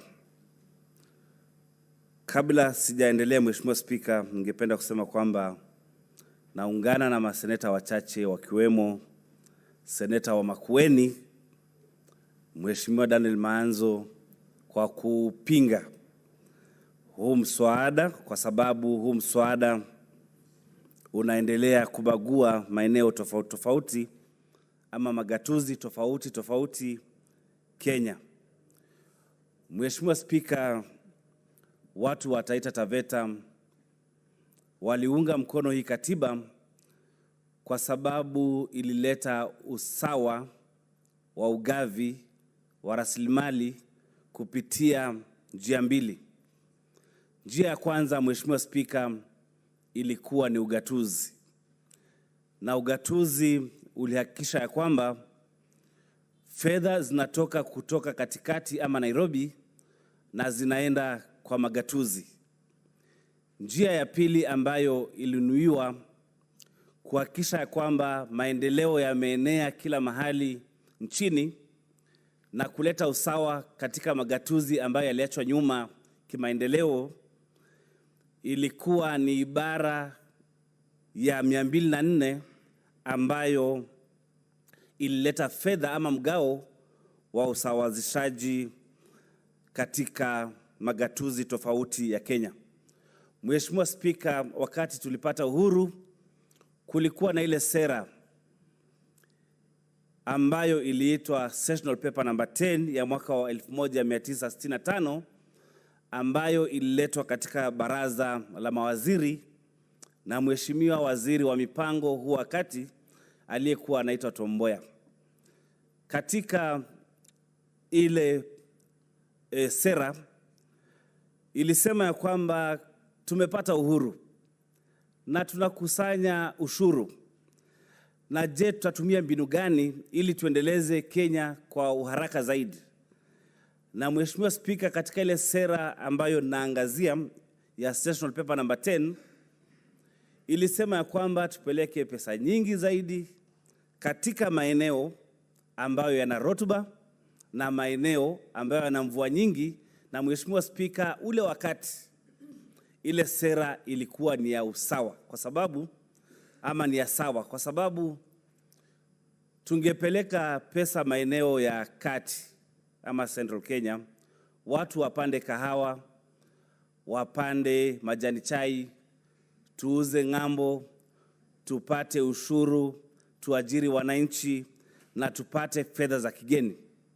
Tupeleke pesa mkoa wa Magharibi ama Western Kenya, watu wapande sukari, tutengeneze viwanda vya sukari, watu waajiriwe, tupate ushuru na pia tupate ajira kwa wananchi wetu. Na pesa zingine ziende kwa bonde la Ufa ama North Rift, watu wapande pia kahawa na majani chai na kadhalika. Lakini Mheshimiwa Spika, miaka 50 baada ya hiyo sera kupita, hatukuweza kuwa na mipango yoyote ya kuhakikisha kwamba maeneo ambayo yanaachwa nyuma kimaendeleo yataendelea namna gani. Na ule usawa ulikuja wakati wa hii katiba ya mwaka wa 2010. Mheshimiwa Spika, kando na ya kuwa juzi tumepitisha sheria ya kugawanya pesa kati ya serikali ya kitaifa na serikali ya ugatuzi almaarufu Dora, ambayo tulishangazwa na maseneta ambao walikataza magatuzi yasipate pesa zaidi, ambalo ni jukumu la maseneta wote ama nyumba ya seneta kulinda ugatuzi. Mheshimiwa Spika, hii sheria ambayo imekuja saizi ambayo tunataka kupitisha ya Equalization Fund Bill inaendelea kunyima kaunti yangu ya Taita Taveta fedha, wakati wa mfumo wa kugawanya ama kuangalia yale maeneo ambayo yatafaidi kwa hii Equalization Fund ama pesa ya kusawazisha magatuzi. Taita Taveta ilikuwa nzima inafaidi.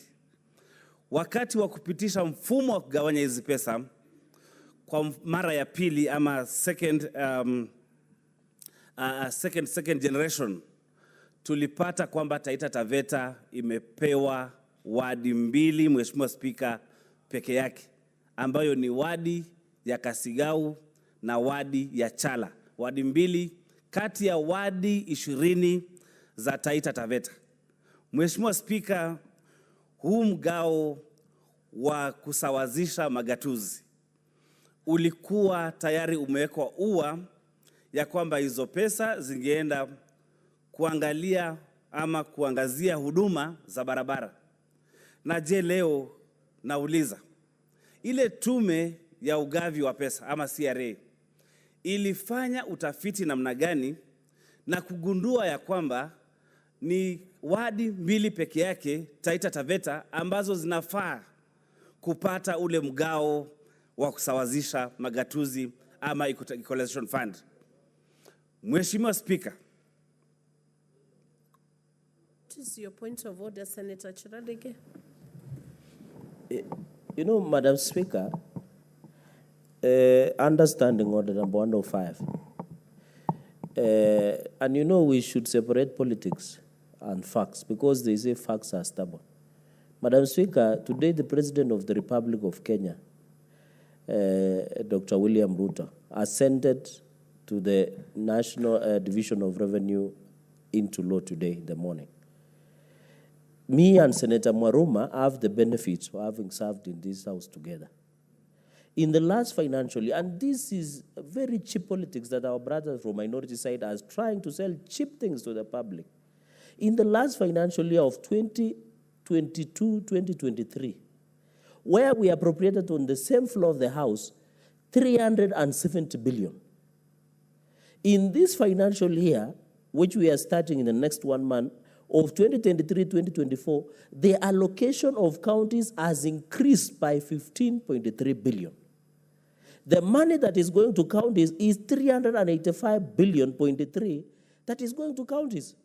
Madam Speaker, is it in order for my brother Senator of Taita to mislead this House and the country for political convenience and capital that money meant for counties has been cut? And Madam Speaker, mind you, this is 24% of the latest audited accounts. The Constitution says at least 15%. So those statements that he's making on the floor of the House are good for political rallies and other forums, but not on the floor of the House because we have increased 15 billion. Is it in order for him to mislead the House that we have slashed money is going to the counties, yet we have increased by 15 billion? Senator Mwaruma, can you clarify whether you had indicated there is a reduction of money going to the counties? Mheshimiwa Speaker, asante. Na rafiki yangu Senator Chiradege, tumekuwa naye kwa hili bunge na tumefanya mambo mengi pamoja. Nafikiri Mheshimiwa Speaker, tulikuwa na ripoti ya kamati ya fedha na bajeti ambayo ilikubaliana na tume ya kugawanya pesa CRA ya kwamba magatuzi yanafaa kupata bilioni 407. Na hiyo kamati ya fedha na bajeti inayoongozwa na mstahiki gavana Senator Party Leader Ali Roba walileta mabadiliko katika ile bill ambayo ilitoka bunge la kitaifa ambayo ilisema ya kwamba tupatie magatuzi bilioni 385. Kamati yetu ikasema tufanye mabadiliko, tupeane magatuzi bilioni 407 kulingana na mapendekezo ya CRA.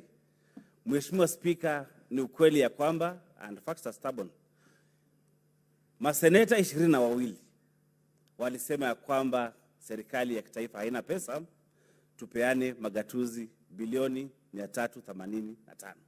Kama haikutokea hivyo, basi tuangalie kumbukumbu ama Hansard ya hii Senate. Kwa kuendelea, Mheshimiwa Speaker, you are satisfied, Senator Chiradege. You can continue.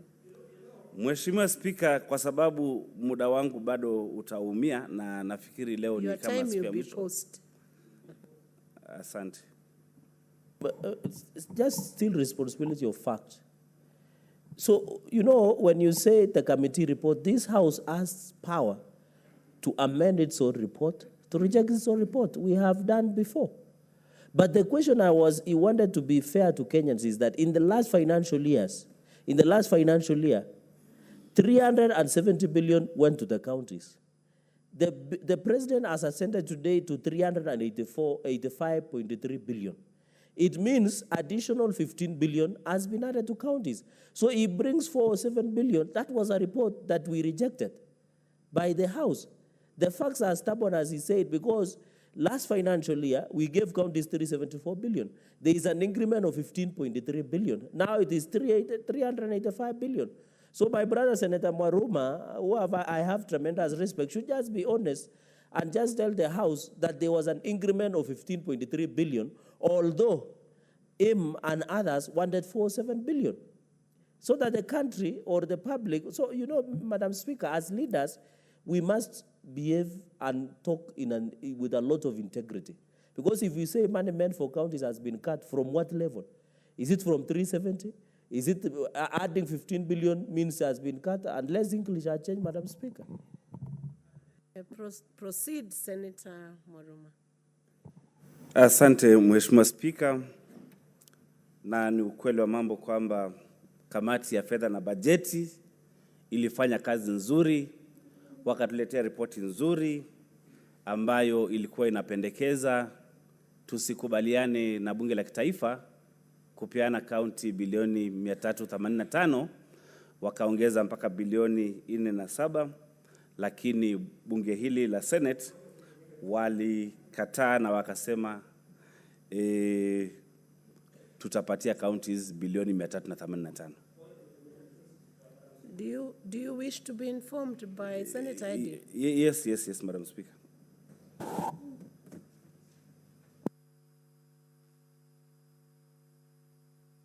A very short time to do that. I'll just take 1 minute, Madam Speaker, to clarify something here that I think that the Senator of Nandi wanted to confuse my dear brother and a very good senator who actually stands for devolution. Madam Speaker, Senator Cherargei cannot purport that there is 15% increase because money has gone between 370 billion to 385 billion. Cherargei should know that there is something called inflation, which is why the Committee on Finance was very keen on recommendations that were looking at cost of commodities and cost of expenditure that grows in counties, Madam Speaker. I want just to clarify so that my good senator here can understand that when you look at the inflation that we have in the country right now, is 9.2%. When you look at what has been added of the 15 billion, if you do the math, then it comes to 5.2%. That means that the nominal value that we have added is 15 billion. But the real value of the money that we have given counties, we have actually reduced it because it will be 9.2% minus 5.2%, you get 4%, and that 4% is what you have denied the counties. So in reality, the value for money that we are going to give counties is going to be 350 billion. Madam Speaker, that needs to be very clear, and we need to know in terms of real money, because it's inflation. There is no, it is inflationary calculation. The real money is actually 350 billion in terms of the real money. Order? The value of money. So Cherargei must know that, and he must not mislead the good senator. Senator Eddy, pose it. What's your point of order, Senator Cherargei? Madam Speaker, as a statement of fact and responsibility of fact, Senator Eddy, you have given Senator Eddy an theater to mislead everybody. We understand economics. It's not that when he sees us keeping quiet, we understand economics. You cannot mislead the Republic. Yet the Kenya Gazette shows that counties have been given 385 billion. And you are telling this country that it has even been cut to 350 billion. Madam Speaker, where does he get all those facts? This House, you must give facts and evidence, Madam Speaker. And therefore, we are aware of inflation and all those issues that you are talking about, Madam Speaker. But when you look at, in fact, I have said the latest audited accounts, 23%. Up from 15%. Madam Speaker, the fact remains there are evidence. The law has been signed into place. 385 will go to counties. I know Senator Eddy Okej and his group of minority, anyway, it is understandable for them. They want to hang to any straw because they are drowning, because they want just to have political experience and capital. Madam Speaker, 385 billion will go to counties, and that is a fact, unless you can contravene from anywhere. Madam Speaker, so let it remain that way. We don't need a lecture of economics class to mislead the entire public. Now we will have Senator Mwaruma continue. Resume your seat, Senator Eddy, so that we can give a chance to now the main debater to proceed. Nashukuru sana Mheshimiwa Spika, kwa sababu naongea kuhusu uhitaji wa wananchi ama eneo la Taita Taveta la hii pesa ya usawazishaji wa magatuzi, ya kwamba Mheshimiwa Spika, kama hii pesa ilitengwa kwa sababu kuna maeneo yaliachwa nyuma kimaendeleo na Taita Taveta ilikuwa ni kati ya hayo maeneo, na hiyo pesa iliyokuwa ua ama kwa kizungu ilikuwa ring fenced, ni ya kufanya mambo ya hospitali na madawa, ni ya kufanya mambo ya kupelekea wananchi maji, ni ya kufanya mambo ya kupelekea wananchi stima, ni ya kujenga barabara. Je, leo hii wakati wa njia ama mfumo wa kugawanya hii pesa wa awamu ya pili kuacha Taita Taveta inamaanisha ya kwamba Taita Taveta imepata barabara? Mheshimiwa Spika, naomba, nimeona taa, lakini ukweli ni kwamba nimeongea kama dakika 5. Huo ndio ukweli wa mambo, kwa sababu nimekuwa na point of order na point of information. Kwanza nilifikiri kwamba nitaenda mpaka mwisho wa huu wakati. Ati taa inanishangaza. Nizimie taa basi. Nizimie taa, Mheshimiwa Spika. Proceed on, Senator Mwaruma. Asante, Mheshimiwa Spika. Kama hii pesa, Mheshimiwa Spika, ilikuwa ni ya kujenga barabara, ukweli wa mambo ni kwamba Taita Taveta hatuna mabarabara. Ile barabara ambayo iko Taita Taveta ni barabara za kitaifa, ambayo ni barabara ya kutoka Nairobi kwenda Mombasa na imepitia Taita Taveta kutoka Mtito Andei kwenda Macnan Road. Ile barabara ambayo iko Taita Taveta ni barabara ya kitaifa ambayo imetoka Voi kwenda Taveta na kwenda Holili, Tanzania. Katika kuangalia barabara ambazo ziko Taita Taveta, ile ambayo iko katika kaunti yetu ambayo iko na lami ni barabara kutoka Mwatate kwenda Wundanyi, na hizo kilomita 15. Katika eneo bunge la Wundanyi peke yake tuko na kilomita 2 peke yake, ambayo ndio eneo bunge Kenya nzima ambalo liko na barabara kidogo zaidi ya kilomita 3. Kama ule mgao wa kusawazisha pesa za kaunti ulikuwa na kutengeneza mabarabara, tuko na mabarabara mengi Taita Taveta ambayo hayajatengenezwa, yakiwemo barabara ya kutoka Maungu kwenda Kasigau, barabara ya kutoka Voi kwenda Mbololo kwenda mpaka Ndii, ya barabara ya kwenda kutoka Veruga kwenda mpaka Mgamboni. Kwa hivyo barabara bado hatujapata, na tulikuwa na uhitaji wa hiyo pesa ya kusawazisha maendeleo ya maeneo. Mheshimiwa Spika, kama ni mambo ya maji, hatuna maji na tunaendelea kutengwa. Taita Taveta serikali ingetupatia tu pesa kidogo kupitia kwa hii pesa ya usawazishaji ama equalization fund, ama kutoka pesa yoyote tufanye miradi ya maji. Tungetoa maji kutoka Chala Taveta tukaletea watu wa Taveta, watu wa Mwatate wakafanya ukulima. Tungetoa maji kutoka Mzima tukapelekea watu wa Taita Taveta. Leo hii maji ya Mzima phase 1 yanatoka Taita Taveta, lakini watu wa Taita Taveta wanapata maji kidogo sana. Maji mengi yanaenda Kilifi, yanaenda Kwale, yanaenda Mombasa. Mtu wa Taita Taveta hana maji. Tungepata pesa hii ya equalization, tungetoboa bomba la maji la Mzima 1, tukapeleka maji mpaka Kigombo Dam na tukajaza hiyo bawa la Kigombo na tukapeana watu wa Mwatate maji na watu wa Voi maji. Lakini tumenyimwa. Leo tunapata ya kwamba ni wadi 2 peke yake Taita Taveta ambazo zinapata hii pesa ya ugawaji ya equalization fund, ambayo ni Chala. Mheshimiwa Spika, kwa sababu ya kumbukumbu, Chala inapata milioni 6 na laki 3 na 39 elfu shilingi 919, na Kasigau wanapata shilingi milioni 6 elfu 998 na milioni na Time up, Senator. We added you a few more minutes. So now it's Senator Tabitha.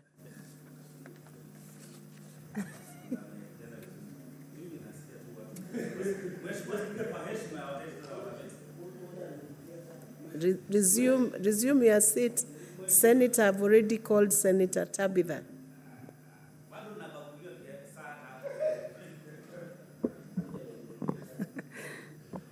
Thank you. Thank you, Madam Speaker, for giving me this opportunity.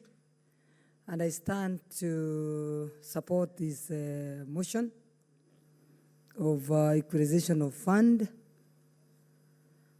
Nakuru County is known to be one of the best agricultural areas, but there is a lot of people, urban people, poor people settlements around Nakuru town, Elbagon, Gilgil, Naivasha. Nakuru town, Nakuru County, neighbors, many counties, and the majority of them use the Nakuru County as for their services. And I want to pick one of it, which is the hospital, the medical, where we have counties like Narok that uses Naivasha Referral Hospital as their hospital. We have the Nakuru Level 5 Hospital, where we have the Kericho County people, Bomet, Baringo, and even all the way from Eldoret. They all come to Nakuru County Hospital. And when we look at the equalization fund, the one we've been given, to me I can say it's unfair because it's about 8 million. And when you look at why this money is given, is to ensure that it cushions areas that are lagged behind and where there are many people that are living below the poverty line. If you look at the people living in Nakuru and the people the areas, some of the areas that are neighboring our counties like Baringo, where they've been given 400 and something million, you will see areas in Subukia like Weseges. It is the same area, it doesn't grow anything. You come to Solai, Soin, which is in Rongai, it's the same. So for me, we will support this motion, but it's the way it was done, the equalization fund, the mechanism that was used is not fair. And to me, I believe it could have been done better than what was done. Maybe what the government needs to do is to ensure that they bring back the grant that they used to give the level 5 hospitals, so that even as we are supporting the neighboring counties, because you can't differentiate the people living in Nakuru when they go to the hospital or using our hospitals. So the level 5s, our level 5s hospitals, that's Nakuru County and Naivasha level 5 hospital, you find there it's servicing. Instead of servicing the 2 million residents of Nakuru County, we talk of over 15 million people. So they need to bring back that grand fund that they used to give to the level 5 hospitals, so that we can cushion the hospital from the high traffic that we experience every day, so that our people can enjoy the facilities of their hospitals. I know the national resources, what the county government contributes to the national GDP is immense, but we don't seem to enjoy from our national resources. I know Narok, they enjoy theirs. I know the agitated, we are not agitating, like we are not agitating, like some of the counties that are neighboring us, who are now benefiting from the national resources. Nakuru County, as even you see the senator, is more modern and civil, but we seem to be suffering. We seem to be suffering from being agitating. So I think it's bad to see the government pushing us to all the Kenyans to be agitating so that they can start to benefit from their national resources. So I think they should consider ensuring that the Nakuru people, we enjoy and we enjoy our national resources and they support us, so that even this money, when we are talking of the equalization fund, Maybe we will not be talking about it if we were allowed to enjoy and take the advantage like the way our neighboring counties like the Narok, when they enjoy the Masai Mara National Park. Even us, if we were able to enjoy ours, I'm very sure we would not be talking of this equalization fund. But being given 8 million, the whole county, then if the government knows that this county it's like the center, it's like the home of many of the neighboring counties. That's the Baringos, the Bomets, the Kerichos, the Narok. They all come to our hospitals. I think they should have considered that. But now many requests being asked, a lot of questions being asked, or the formula that was used to give out this equalization fund. But we support it as Nakuru County, but we say it could have been done better than how it was done. So hoping, going forward, as we support the motion, going forward, that this coalition fund will be looked into and see which formula is being used so that it can be seen as equal and is uniform and is supporting every person, and especially counties like Nakuru County, that is the government, the national government is benefiting more than most of these counties that have given huge equalization fund. Thank you, Mr. Speaker, sir, and I support this motion. Santi. Honorable Speakers, it is now 6:30, time to adjourn the Senate. And as we adjourn the Senate, when the debate resumes on Tuesday, 2nd May 2023, we will call the mover to reply. The Senate, therefore, stands adjourned until Tuesday, 2nd May 2023 at 2:30 p.m. Thank you.